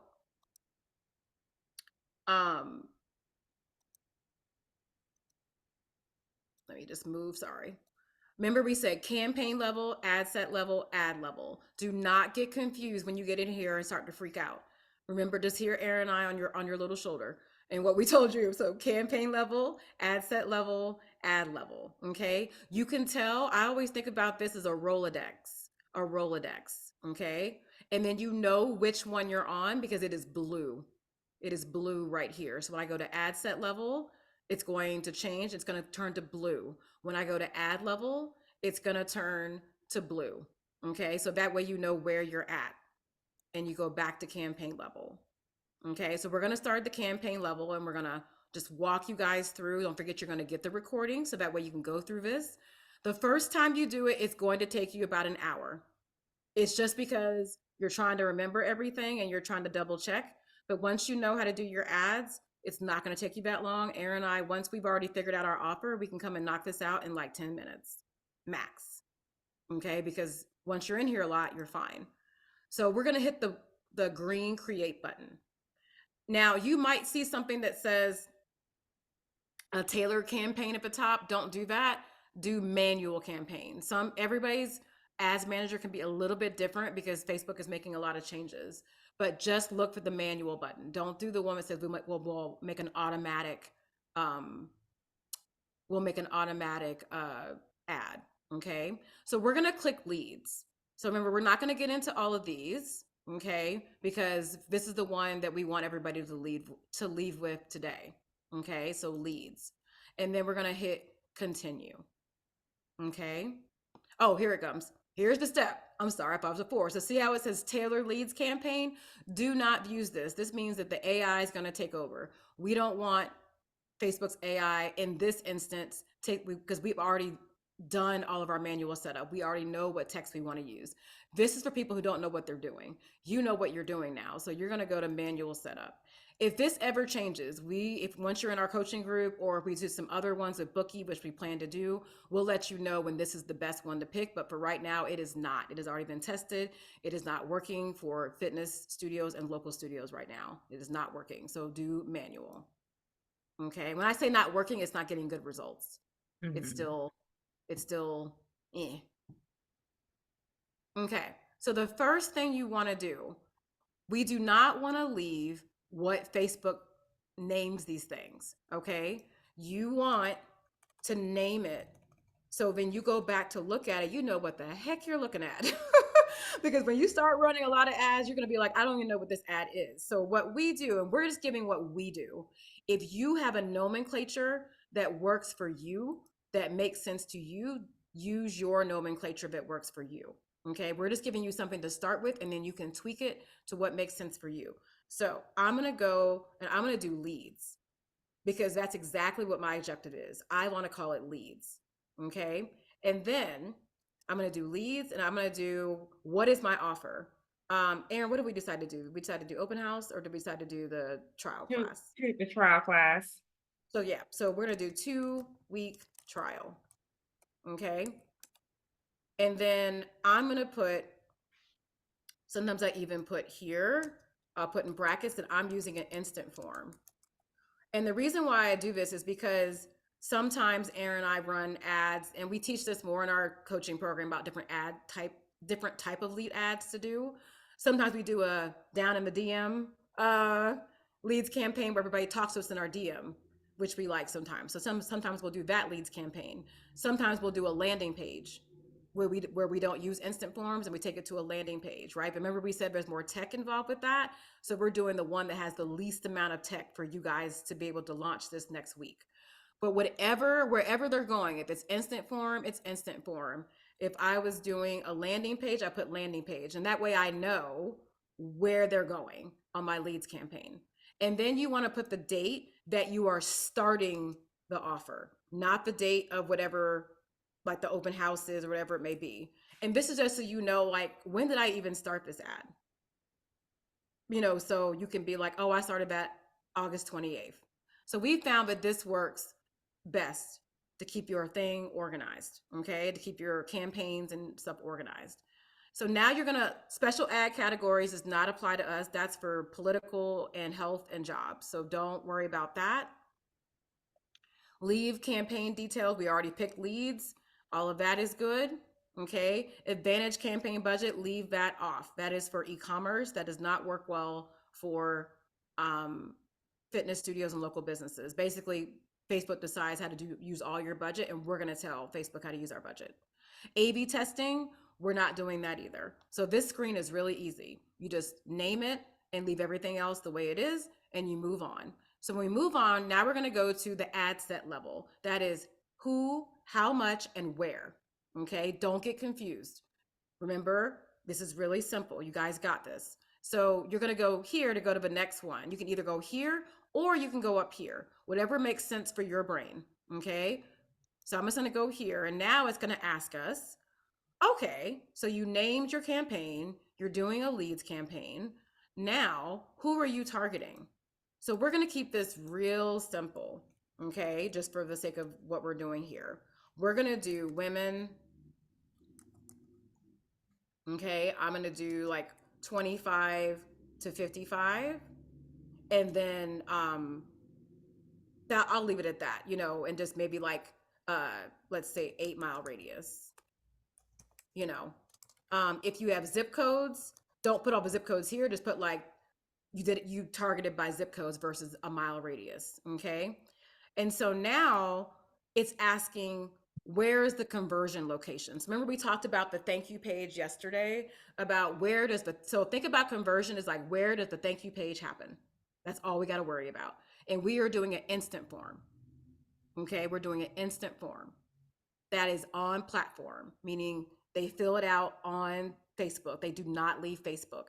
If I was doing a landing page, I would do website, because I have my landing page set up with a thank you page, and I'm telling Facebook that that's where the conversion is going to happen. If I was doing a down in my DM campaign, I'm going to go down in my DM. I'm going to say, okay, well, the thank you page is going to happen in Messenger. Okay, so just know that's what that means. And so we're going to do instant forms. So all they want to know is, when that thank you page gets triggered and you get a win, where is that happening? And so it's on an instant form is what we're doing today. Okay. This is where you want to pick your Facebook page. So this is why we had to set up yesterday. If you don't set your stuff up like we did yesterday, you're not going to have anything here. It's going to say you don't have an account. It's going to say you don't have a page. So that's why you have to go through that business settings and set that stuff up. So you just go to the drop down box. We have a lot of businesses, so we do have a lot here, but we picked the one. You guys are probably only going to have one. Okay. And some of those are old too that we just need to delete. We want to maximize number of leads. We don't want to mess with this. So just leave that alone. Dynamic creative. Erin and I are about to test this. This is something they've had out for 6 to 8 months, I believe, about a year. But right now, for sake of teaching, let's leave this off. Dynamic creative just means that you're going to give Facebook 10 images and 10 headlines, and it's going to mix and match them for you, and see which one does. But we're going to test that, and then we'll let you guys know at a later date, if you're on our email list, like when this is going to actually pop off and it's doing really well. We're still in the process of testing to see if it works. Your budget. Remember we said you got to do at least $10. The $5 days are over. So most of your leads, lead cost is going to range between, we've gotten it down to 85 cents to sometimes $12, $15, $20. I would say when you're doing a free event, you can expect $4 and under. If you are doing a paid trial, you're going to expect between $7 to $25 to $30 for every person that buys your offer. Okay, or they fill out the form, I should say. So just kind of keep that in mind, that it's going to go up. When it's paid, your lead costs are going to go up. When it's free, your lead cost is going to go down. Okay, the start date, you're going to leave that here. You can just reset it. It's just saying you got to do that, but we're going to come back and review this. Audience controls. So this is the one that they're really changing a lot. So if you're in a smaller area, or if you're just new to running ads, we keep our targeting pretty open, to be honest. Okay. So we used to do a lot of targeting, and Facebook is really starting to phase that out. So if you decide to target at some point, like parents, if you have kids, you might want to just target parents. You want to do switch to original audience options. And sometimes some accounts don't have this anymore, where they're making you do it. But I'm just going to go ahead and switch. It's trying to get you to use their AI again. We're going to say no. I want to decide. But I do think that that's going to be going away pretty soon, where we're not going to be able to target much at all anymore. I think Facebook is really, every day they're getting rid of targeting. And so that's why your ad visual has to be on point. Okay. So I'm going to do what I just said. I'm going to do 22, and I'm going to do 55. Okay. And then I'm going to do female. You can test between women and men, or all. You can test that and see which one gets you the best results. We just found, the end of the day, 90% of group fitness is women. It is what it is. secret, even CrossFit only markets to women because they said men were hard headed. These were CrossFit owners. I'm not saying this. These were from CrossFit owners, and they were like, "Oh, the wives will bring the men in." But a lot of men, they're already at the gym or lifting weights and stuff like that. So a lot of people target women only. But we did hear through the grapevine that Facebook might be getting rid of gender completely in the next year. Um, and that's all we're gonna do. We're just gonna do that, and then we're going to change the location to what people will drive to. Okay, so I'm gonna put my physical business location. And if it doesn't pop up, just find something closest to you for whatever reason. Usually, as long as you have a Google My Business profile, it should pop up. And then however many miles people are going to do. So we're fine with 10 miles. And then if there's a certain area, like maybe I wanted to do Lawrenceville, if there's certain areas, people will drive, you can just plop that in here. So if I put Alpharetta and I do Alpharetta, Georgia, I can target them as well. And then I'm probably going to take that down like to like maybe like less like than I want to let me change the miles. Right, it won't let you change in that little box no more, Angela. Oh, so it's 10 is the minimum now? I think so, yeah. Okay, gotcha. You don't want to have too much overlap, but that's where you can go into zip codes and put zip codes in and target certain neighborhoods if you really want to get into the weeds. Okay, if you know there's certain people. And then watch your audience here. This is when you know your audience is correct because the audience is not too huge. Okay. Um, and that's going to depend on what city you're in. This is good for Atlanta. This will be very different for New York City and LA and stuff like that. So you might need to get that narrowed down. We try to keep it under 1 million. Okay. Party ads, believe it or not, we take it up. We go 50-mile radius and we crank that sucker because people will come for parties for us. Um, and then advantage placements, just leave that where it is. Placements just means like, do you want it to go in the stories? Do you want it to go on the Instagram feed? Do you want it to go on the marketplace? You can dictate where you want it to go. But if you're a fresh account, just leave it on advantage and let Facebook do the work. Okay. And now we're going to get into the ad level. So remember we just did campaign level. We just did the the Asset. Mhm. who, where, and what. And now we're going to do the actual ad level. So here, I'm just going to do like the graphic. You just want to name what the graphic is. Now you can put more than one graphic here. We're not going over that today. And you can test them against each other to see which one works. But that is something that's a little bit, it's not too advanced, but just know you can put multiple ads or multiple pictures and then Facebook will figure out which one will win for you. So I'm just going to put Erin's picture. I'm just going to put like group class. Sorry. We'll just put, sorry, we're in Skybar or not. Just so you know what it is. So this is the group class picture. And then make sure you have the right Facebook and Instagram account. Again, if you don't have it set up right, you're not gonna be able to pull this up. And then we are going to uncheck multi-advertiser ads. We do not want that because it's gonna serve it outside of who we just said. So we want to uncheck that and you gotta watch them because they'll do that. We're gonna do a single image for right now, or you can do a video. Carousel has worked as well, where you actually add multiple pictures and they can slide like this. Okay, so that's kind of nice to do sometimes too. Okay, and so this is where you go back and get that primary text and you plop it in here. Okay, remember we said go to Google Docs and copy and paste it here. Okay, so I'm just gonna go here and I'm just gonna plop this in just for now. So I'm gonna copy. Uh-oh, where did my, oh, here it is, and paste. And you're gonna see how it's gonna slug. So see how it's like it's regenerating and it just takes a second to show, like it goes slow. So that's why we said it's definitely not good to do that. Make sure that you get rid of all those dead spaces. Y'all see how I was empty and now it's here? Like this is your prime real estate. So don't put a lot of spaces in between because I want my urgency and everything to be seen in my city and state right here. Okay. Next thing we're going to do is we are going to go right into, so I'm going to do my call to action, just sign up. And now we're going to go to the actual instant form. So I'm going to create a form from scratch. If you already have some, they're going to be here, but we're going to create a form from scratch so you guys can see it live. Okay. So always, always, always do not leave things untitled. 2-week trial, 828. Always label your stuff with the year on the end so you know what year you're in. We're going to do more volume. We're going to go for the cheapest thing that we have. More volume is better. Um, and then, so you're going to be able to preview it here.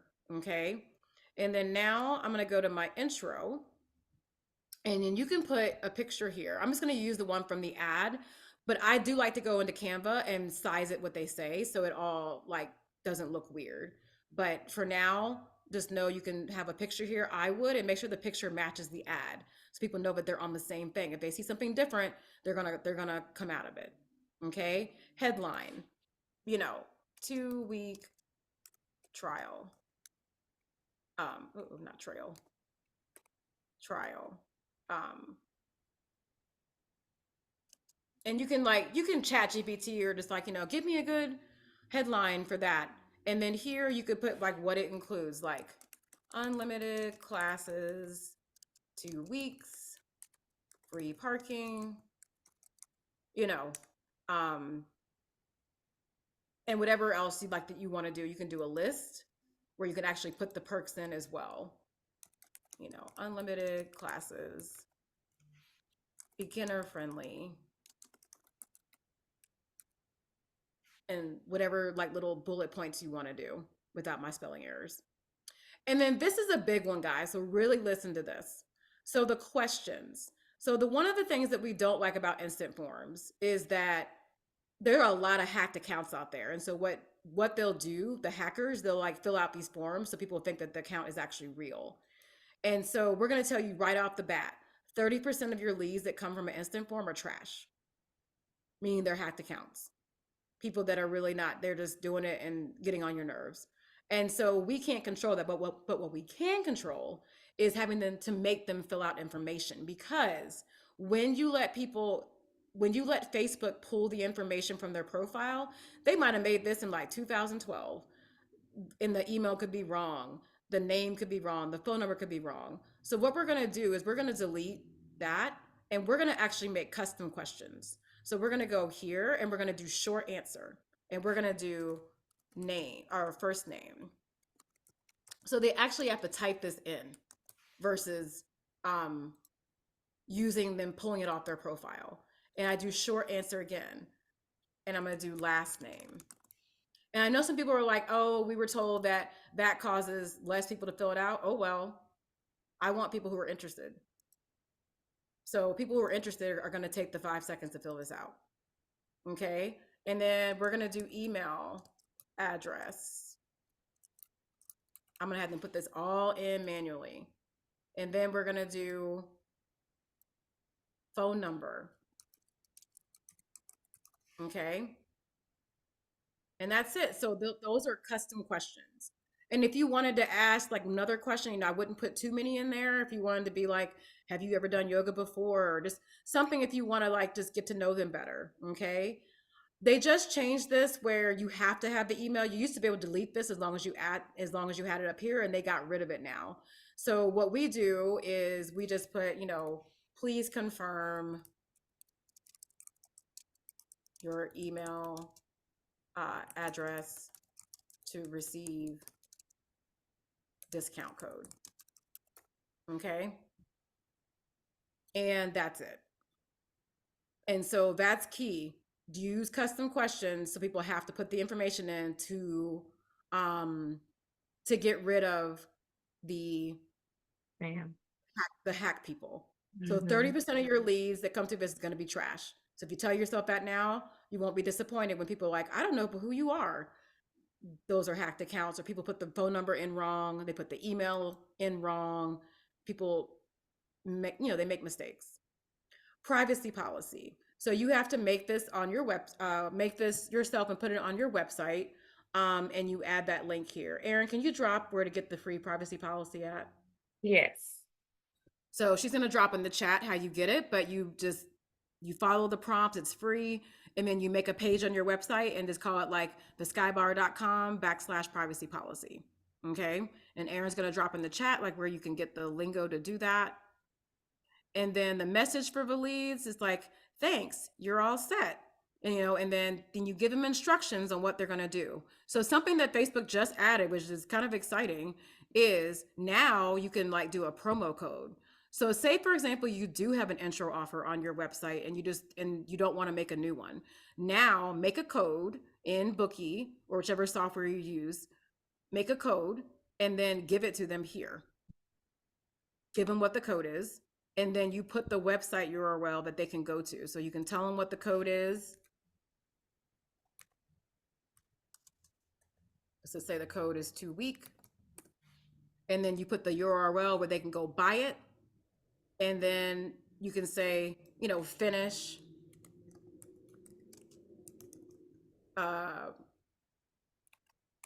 claiming, finish claiming your offer. Takes only 2 seconds, and you can put here, finish doing your offer, takes like 1 more minute, and they can put the code in and go. Okay. So this is something new that they just added. If you don't want to do that, you can have them go to the website, and then this is where your automations pop off. As soon as someone hits submit on this form, then your automations kick off if you have it. If you don't have it, you're going to have to come in to Facebook and download your leads manually every day. Okay. And that's okay. We did that in the beginning as well until we got to automation. Okay. Underneath settings, we always leave it as open because we want people to be able to share it with other people. And that is an instant form. An instant form is a glorified short version of a landing page, is what it is. Okay. So just so you guys know what a landing page looks like, just in case you're not familiar with that language, PilatesAtlanta.com. So, am I spelling it wrong? I think you know what? Let me just do vertical lore. So this is the girl that we designed because Erin and I designed landing pages. So this was her landing page. It's going slow, but you can take them to a landing page and they can sign up as well. Okay. And there's definitely a flow to landing page that you have to have in order for them to convert. So let me go back to here. And that's it, guys. You would hit create the form. I'm going to X out. And those are the steps. So don't forget, you guys have the recording. So that way you can pause and just like think about your verbiage, right? That's why we say work on your verbiage. And this will take a while the first time. It just is. But once you've done it a couple of times, then you'll go right through it. And then something that Erin said earlier was, you don't want to put dates on your ad because if this gets social proof and you have like 300 comments and 800 likes, you don't want to get rid of that ad. You want to keep running it because the minute that you change text, the button, Facebook resets your whole ad and all the social proof goes away. So any ad that we have 800 comments or 200 comments and 800 likes, we ride that sucker till it doesn't work anymore because we don't want to get rid of it unless the targeting is like really off or something is really changed with our offer, then we'll start over again. But we love just turning our open house ad, we just turn that on and off like for the past 8 months. Like we don't have to keep coming in here and redoing it over and over again. So your form will be here. And then you want to select your pixel because even though it's an instant form, we still want to have people track our pixel if they decide to leave the ad and go look at you on Google or something like that.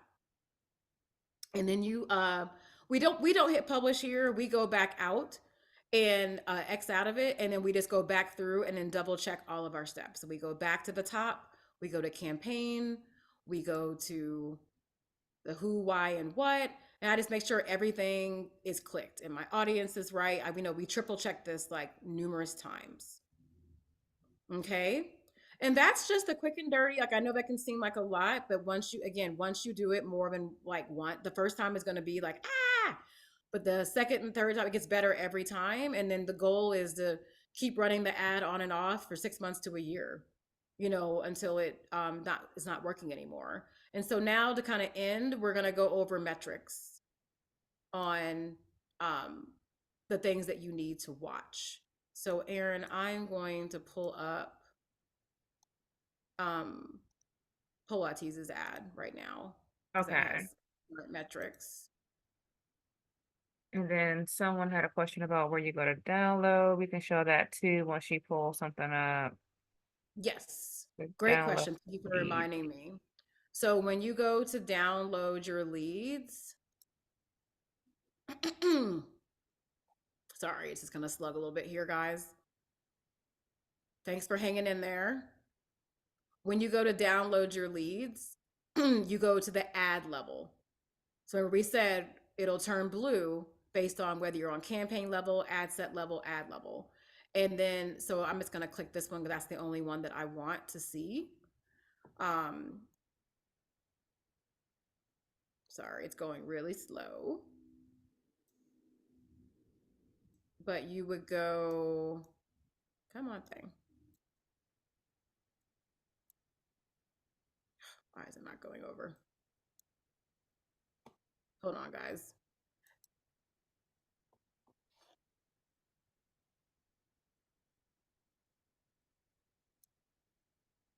Ah, wrong thing.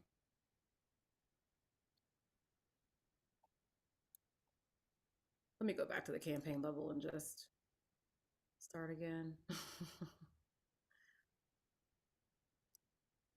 So here, and sorry, I gotta keep moving everybody. Where did it go, Erin? I feel like every time that we do something, it's like it's always gone. What are you looking for? I'm It's looking for right the, here. huh? Were you looking to download the leads? Yeah, the little download arrow. It, oh, It's always on the ad level, but it's just not showing. It should be on the ad level guy. I don't know why is it not. It could be because we're on Zoom and it's like it, not. I thought I saw it. Oh, Yeah, it's usually right here, but I yeah, think it's on Zoom and it'll have a little arrow, a little blue arrow that says um yeah, download. download, and it'll come into a spreadsheet. So I think if we're on Zoom, it's going really slow. So okay, so we're gonna go Maybe you over, see right there. huh?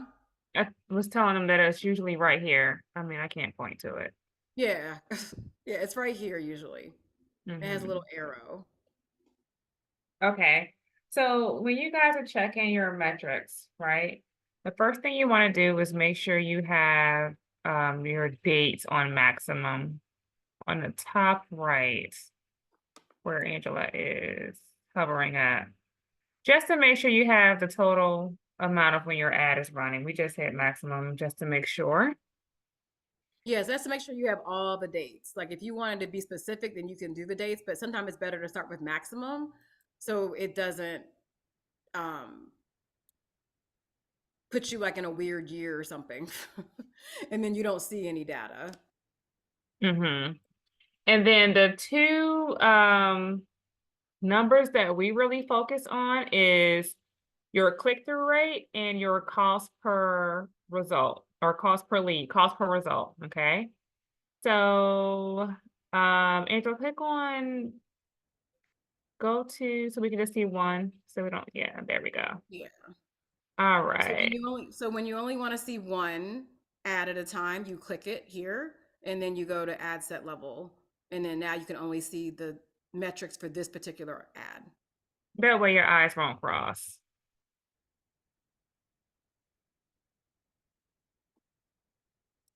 Okay, Okay. so our click-through rate. You want your click-through rate, you guys, to be above 1%. Okay? 1%. That'll let you know that your ad is good or your ad is working, it's stopping the scroll, people are checking it out. You want it above 1% and you want to give it 48 hours.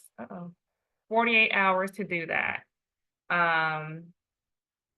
Anything below that, it's going to give you an indication of maybe your ad, something needs to be changed. typically the graphic might need to be changed, or when you're testing, then you want to check out your click-through rate to see which one is doing better. Okay. Also, your cost per result, you want it to be, depending on what you're offering and depending on where you are, you want it to be below $5. Okay. So like Angela said, depending on the type of ad you're running, it definitely can go up to 12, 15, 18, $20. But when we're doing a free event or we're doing a offer like 2 weeks for $14 or something, typically our cost per result is going to be under 5. So basically that's telling you it's taking us $2.06 per lead. That's how much your leads are costing you. So you want to keep that number down and you want to keep your click-through rate number up. Okay. And if you have to make like a little cheat sheet and post it and put on your computer so you can remember that, do it. Okay. Until it's stuck into your head. Okay. So that's how you're going to know when to turn your ads off if it's not working, if it's working. That's how we can calculate how much a lead is costing for an ad. So we definitely have where we're like, oh, we did an open house for a client of ours, and what she get, Andrew? She got like 100 people for her Yeah, on her so last open house. because she was only paying 83 cents per lead, Mhm. um, and her budget was 15, she was getting 15 leads a day. So your click-through rate is a direct correlation of getting your cost per result down. If your click-through rate is like 0.5, then that means your cost per lead is going to go up. That means your ad visual is not working. And Mhm. the way that you know it's not working as well is because you're not getting any leads. Mhm. Like, so you have to wait 48 hours to see if you get any leads. Typically, when you're doing a free campaign, you're going to get a lead usually within 2 to 3 hours of launching it when you launch it Monday through Friday. Weekends can take longer. So and you'll know when leads coming in. We have ours, so we will be honest, we have ours automated. So as soon as something pops off, we get text that we have a lead. So Erin and I already know just from getting text and message that we actually have leads coming in. Meaning, don't forget, a lead means that somebody filled out the form to completion. That is what a lead is. It is not somebody who opened your form. It is not somebody who looked at your form. It is somebody who actually put in their name, phone number, email, and hit submit, and they got a thank you page. That is what a lead is. Okay. And so you need to make sure that now, like Erin said, this is going to vary depending on if it's a paid offer versus what's a free offer. As a free offer, it's going to be, you're talking about 83 cents, a dollar 50. Right now we're paying $2 a lead for our open house. Okay, so that's good. So $15, if I can get my cost down to $2, that means that I'm going to get at least 6 leads a day, because $15 divided by $2 per lead is 6 leads per day. So now I can budget better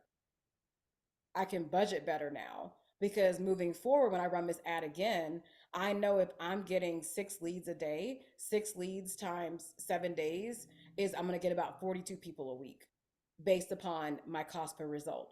But when your click through rate is like below 1%, your cost per result is going to shoot up, because Facebook is having to work harder to find people who like your ad. The harder the Facebook stalker has to work, The more he's money going to he charge will you. charge you. He's going, yes, they are going to charge you. They're going to charge you more. They got to go through the mountains and try to find people. They're going to charge you more. If the Facebook stalker can go like, oh, here, tag your it. If they don't have to work, then they reward you for that. But if Facebook has to keep working to try to find someone to click your ad, they're going to charge you for that. Okay. So those are the things that you want to follow. So again, your click through rate needs to be 1% or higher. Most people, 1% is the for any business. This is not just for fitness. This is any business whatsoever. 1% of people who see your ad are clicking, and that's actually good. I know that seems so low, but that's actually good. And then the cost per result, honestly, Erin and I just watched the click-through rate. Once the click-through rate's over 1%, this automatically tanks down. It just goes down, and that's it. The only time we've seen where this has gone up, it's because people like our ad, the visual, but they don't like the offer. So they're not filling out the information. So that's how you start to dissect. Like, if my click-through rate is like 2%, but my cost, but no one's filling out the form, that means my offer is not good or it's not clear in the ad copy itself. The ad copy is not persuading them to actually buy this offer. Okay. Okay, so we're going to stop there. We know that is a lot, but it's okay. You're going to revisit this video.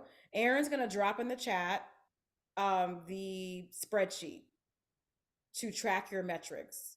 So when you start running ads, you every day you go in and put your click-through rate in, how much your cost per result is. And then we did that based upon like which offer. So we made the spreadsheet for an intro offer, for open house, or for a trial. And that way you can kind of keep track of all of your daily metrics. And yes, there's other ones and stuff like that, but don't worry about those. Just worry about that click-through rate. That's the one that that's the one that we look at the most. Okay? And you'll see your costs go way down once this is up. And again, I can't stress that when you're doing a paid offer, it's not going to be like a free offer. You might get 1 to 2 offers a day, depending on your budget. Okay, so just keep that in mind that it's not going to be 12, 15 leads a day when you're doing a paid offer. It's going to be a slower trickle. And you So guys, when people I we put see, this, go ahead. sorry, go ahead. No, go ahead, I'm I was done. just going to say, when I put this spreadsheet in here, you're going to have to make a copy of it, so you can edit it. Into your own Google Sheets account. Mm-hmm. Yeah. Angela, can you hold on? Give me 1 second. There's a few questions in here. Okay, let's see. I know Bookee has to make some announcements here. Oopsie, I done went to the wrong. Let me stop my share.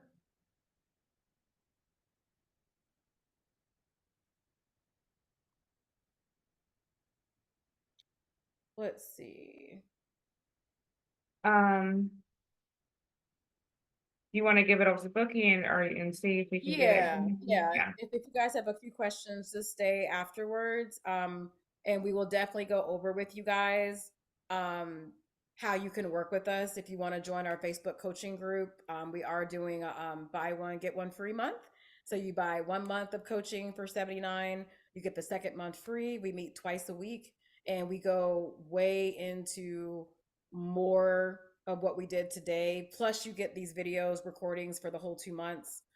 So that way you can like revisit it. We also give you the Canva templates that we show that we already have that our clients already use. We give you the ad copy, so that way you can just plug and play and go.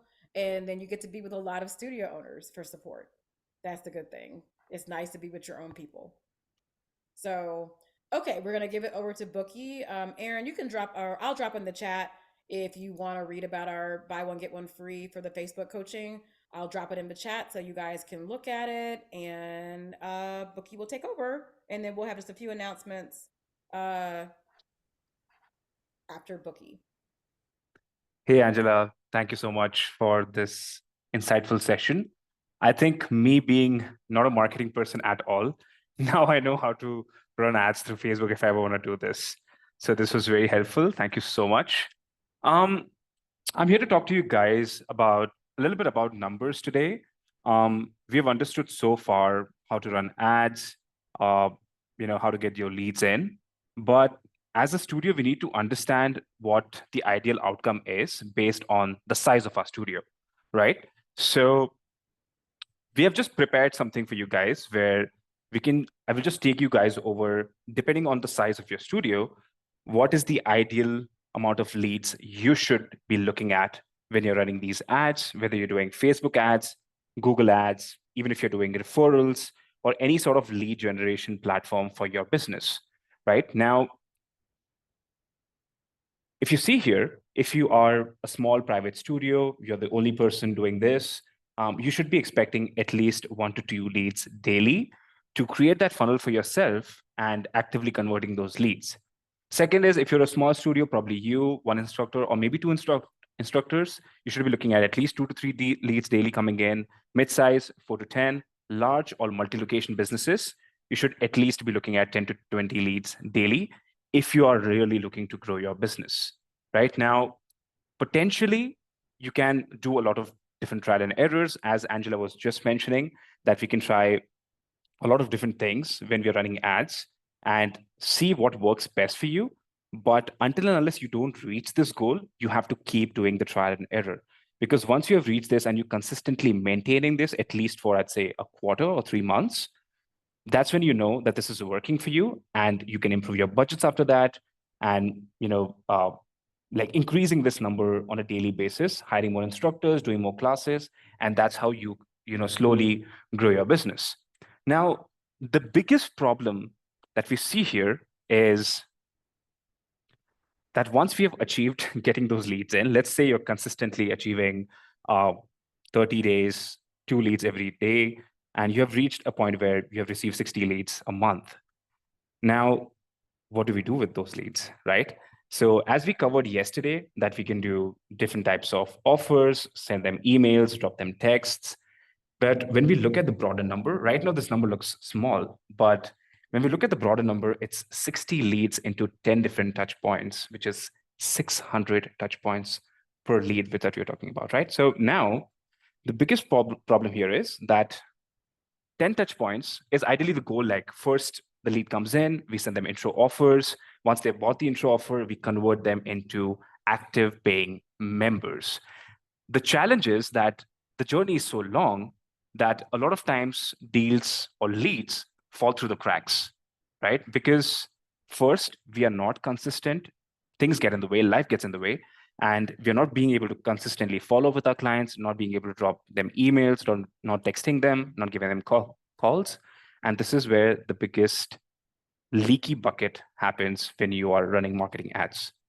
Now, one of the things that we notice when studios are trying to grow, once you have reached a specific point and now you're increasing your budget, you're getting more leads in, the leaky bucket keeps increasing because we don't have enough time to do things to those leads that we have received.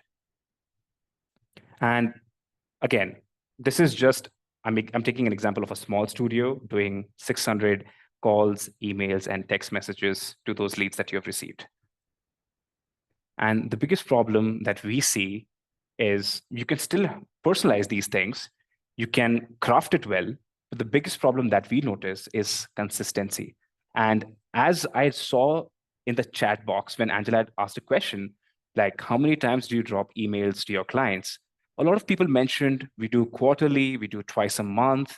Some people mentioned that we do twice a week, which is good, right? But again, how consistent are you with those twice a week or that once a week, right? I would say an ideal number or the bare minimum that you should be doing is dropping your clients emails at least 2 times a week or once every 4 days or 5 days, right? That should be the ideal journey. Again, coming back to the problem, if you're not able to do it, it becomes impossible for us to do this all by ourselves. And the only solution that you have, and again, coming back to Angela's point, is automations. Now, you have to understand the power of automation. It's not just helping you getting your peace of mind, but it's making you money while you are sleeping, right? And that's the point that we need to get to. And yesterday we covered a little bit about how to convert leads coming in to them selling intro offers, right? Now let's cover, once they have bought the intro offer, what's the sequence that we need to enroll into, right? The end goal, first, let's come to the end goal. The end goal is going to be discounts on membership or getting them into buying a membership, which brings in recurring revenue in your studios. And I'm not sure if all of you guys currently do memberships or not, but this is one of the things that you need to think about. Memberships or recurring revenue is super, super important for your studios to grow. You cannot run your businesses just on the basis of packages, drop-ins, etc. Because memberships gives you an understanding of how much recurring revenue you're making every single month. Of course, there's going to be some drop-offs. Clients are going to leave the business, but we still have some idea of that. Hey, if I'm making $30,000 a month, $20,000 is coming from my recurring memberships. So you are aware of how much money you're going to make next month as well, at the bare minimum, right? And then you keep increasing that budget. Now, because our goal is to reach memberships, we have to first make sure that we are building a very beautiful, nurturing journey for the clients. Of course, not nagging them too much, but to make sure that these guys are converting.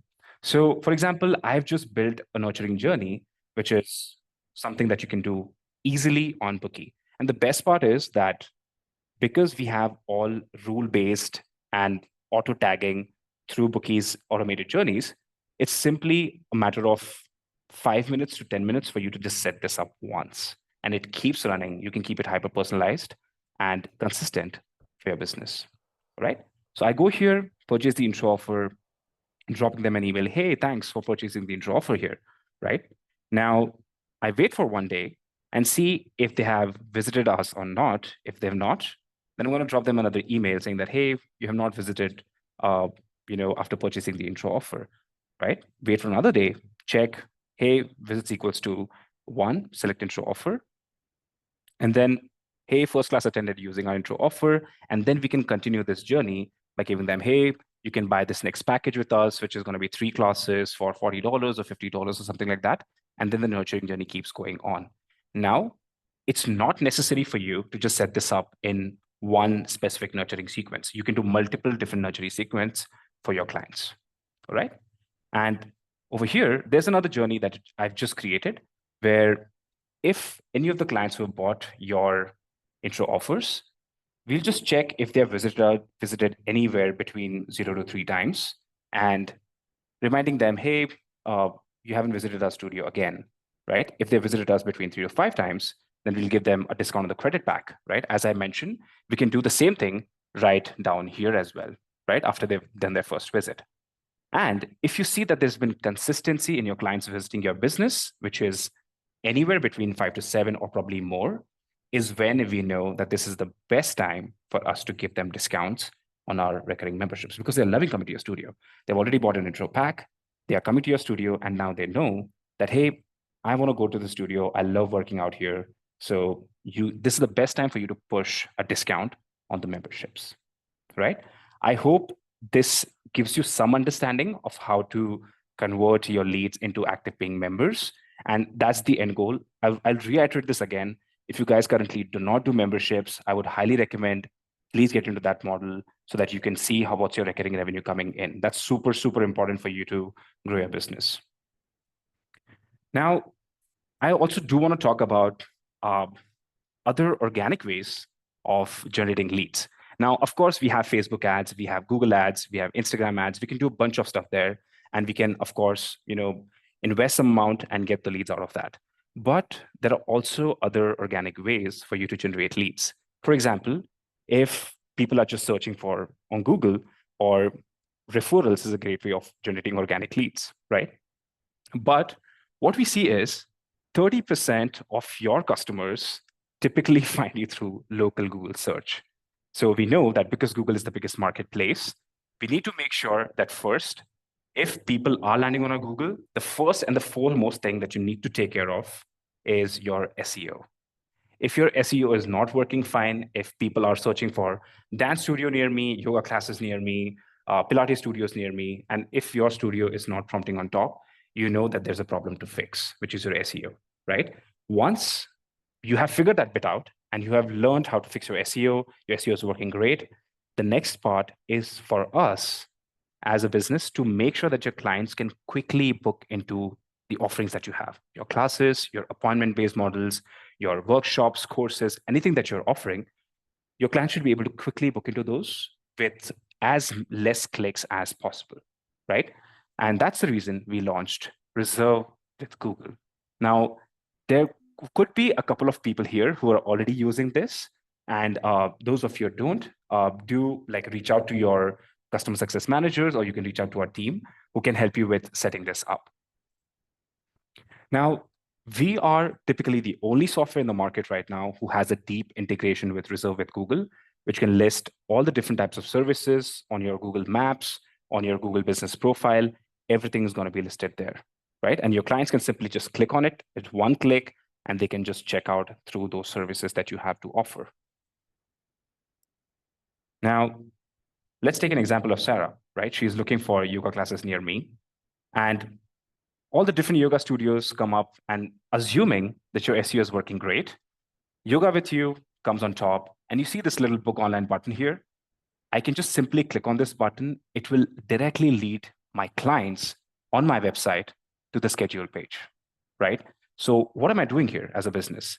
First, I'm reducing the amount of steps as a client that I need to take. First, I have to visit your website, figure out where your schedule is, where your appointment schedule is, etc. Instead, I'm just asking them to click one button and they can reserve a class with you.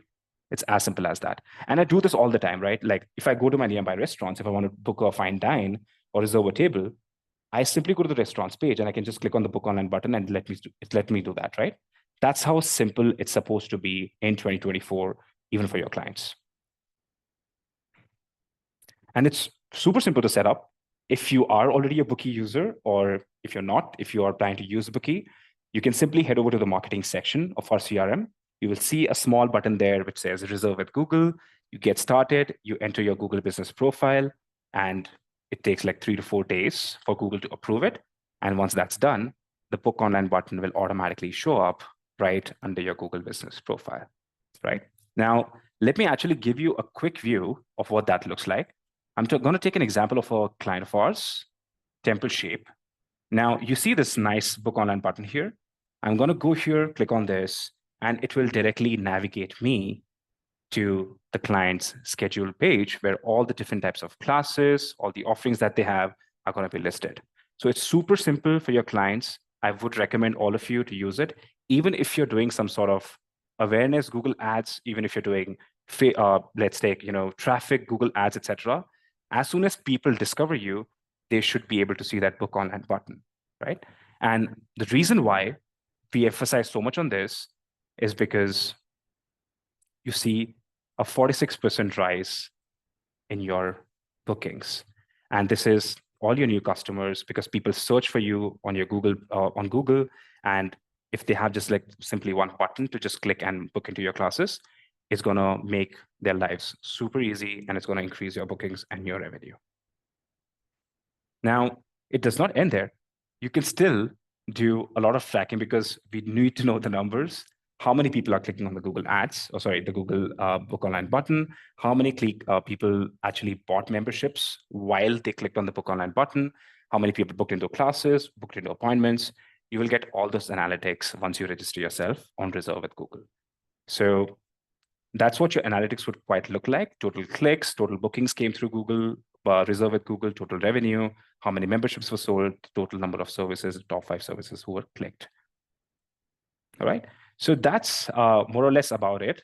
Now, do want to talk about a little bit about automations. So we have seen a lot of businesses using different email softwares like Keep, Constant Contact, Klaviyo, and a lot of other softwares which are out there in the market. They are great tools, but the biggest problem or the biggest challenge that we see by using these tools is because these tools are not your operational based platform, which is not your booking platform, your scheduling platform, your payments platform, it does not have all the data. So you have to actually pull out the data from the existing software. It could be Mindbody, it could be Bookee, it could be anything else. And you have to pull that data out, put it on your email marketing platform. And that's when you have to run those different types of emails, automations, etc. It's expensive, it is time consuming, and you need a bunch of integrations, which most softwares do not have. And that's the reason we at Bookee launched an inbuilt Lego-like tool. And all you need to do is simply pick up the audience rule and send out emails out to your clients, right? And those of you who had a chance to look at our AI yesterday, we're going to do a webinar specifically on AI calling and running a sequence on how AI actually responds to your clients, and it's going to be a dedicated team member in your team. And Bookee has always been working on helping studio owners grow their business and having peace of mind, taking a trip to Hawaii, and while all your operations are running on the back end. So be I'd just say keep a heads up, while we launch this AI calling feature, and we're going to do a webinar on this soon. So yeah, that's about my time. I hope this was helpful for you guys. And if you have any questions, you can book a demo with us, or you can reach out to our team directly. We have our calling number right on our website. You can reach out to us there as well. Right. I hope this was helpful. Angela, over to you. Oh, okay. Okay, guys. Well, we are actually wrapping up. I did want to show where to get the leads at now that Zoom and Facebook are cooperating. But you go to the ad level, and then now there's a little button right here. There's a little download button, and it's going to go and it's going to ask you to do a spreadsheet. Okay. Or XLS or CSV or whatever. Okay. And then you just download it there and go from there until you are able to get your automations set up. Meaning, guys, that if you haven't added that with Bookee yet, or you are not with Bookee yet, if you need to get your ad started next week because you really want to get eyes on your business, do it manually.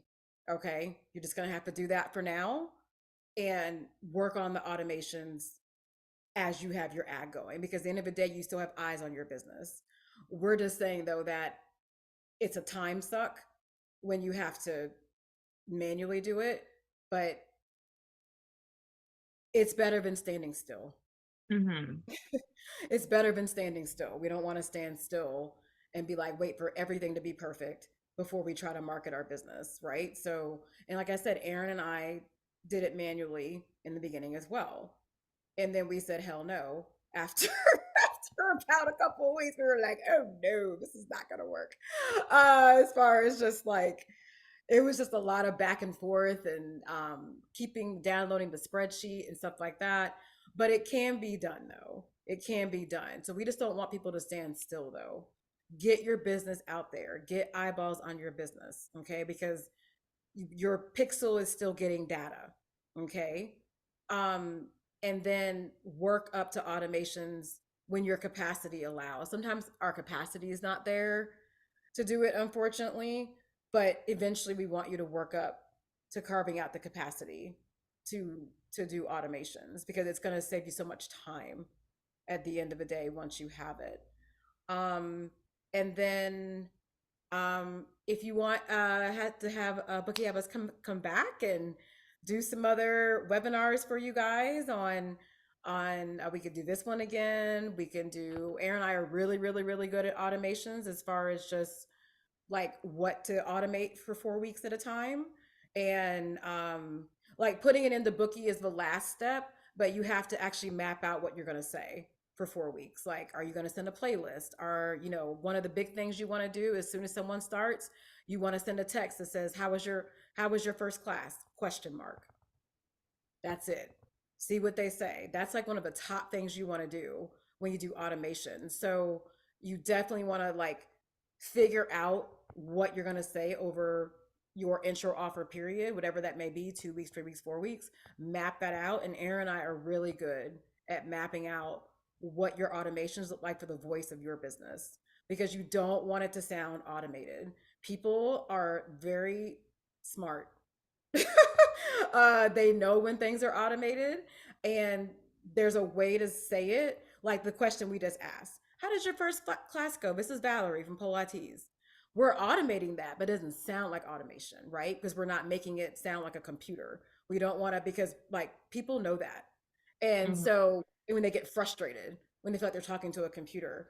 And so you want to make it sound like it's not coming from a computer. And then you interject as they have questions though. You don't want to leave them hanging. You want to interject. So those are some things that Erin and I are really good at. We are, our business coaching program, Facebook is just small part of what we actually do. We do a lot of groundwork with businesses, finding your voice, finding longevity techniques to keep your clients on 12-month memberships.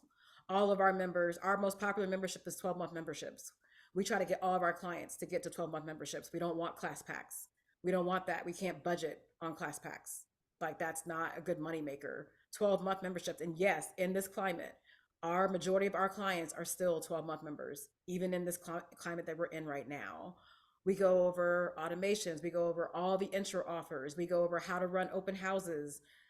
We go over how to optimize your Google My Business profile, which is all free. Anything else, Erin, I'm missing that we really? We have a lot of systems that we go over and we follow and we give to our clients. So Yes. how to do front of the house stuff. What does your desk divas do? Or your desk staff do? How to do a showcase. Everything is systemized, so you do not have to wonder what you're going to do. We go over how to organize your day. A lot of studio owners are flying by the by the seat of their pants. Like, we go over all these things on how to get everything systemized so you can stop pulling your hair out. Yeah. So support at marketingbabes.com. You can definitely go to our website and you can see the different coaching programs that we have. If you really want to do some deep dives and you really want to get your business to have freedom, so you're not stressed out doing the core of your business. Okay. And so we'll show you how to do that. So thank you guys so much. We hope you guys enjoyed this. If you would like for us to come back, just let Bookee know, and we can definitely do this training again, because sometimes you got to hear it multiple times. And you're welcome. You got to hear it multiple times and get in it and just learning how to do your business. Like, I think that's the key thing, and that's what we're here to help. Oh yes, thank you. Oh, someone already dropped it in there for us. Okay. Thanks, Kathy. Yes. Yeah, that's correct. Thank you, Kathy. Yeah, she already dropped it in. Thank you, Kathy. Yeah, so if you want to make that step in your business, take it to the next level, definitely come see us. And we also have a whole free for another marketing boot camp that just goes over just free stuff, free things that you can do with your business right now to make your business better.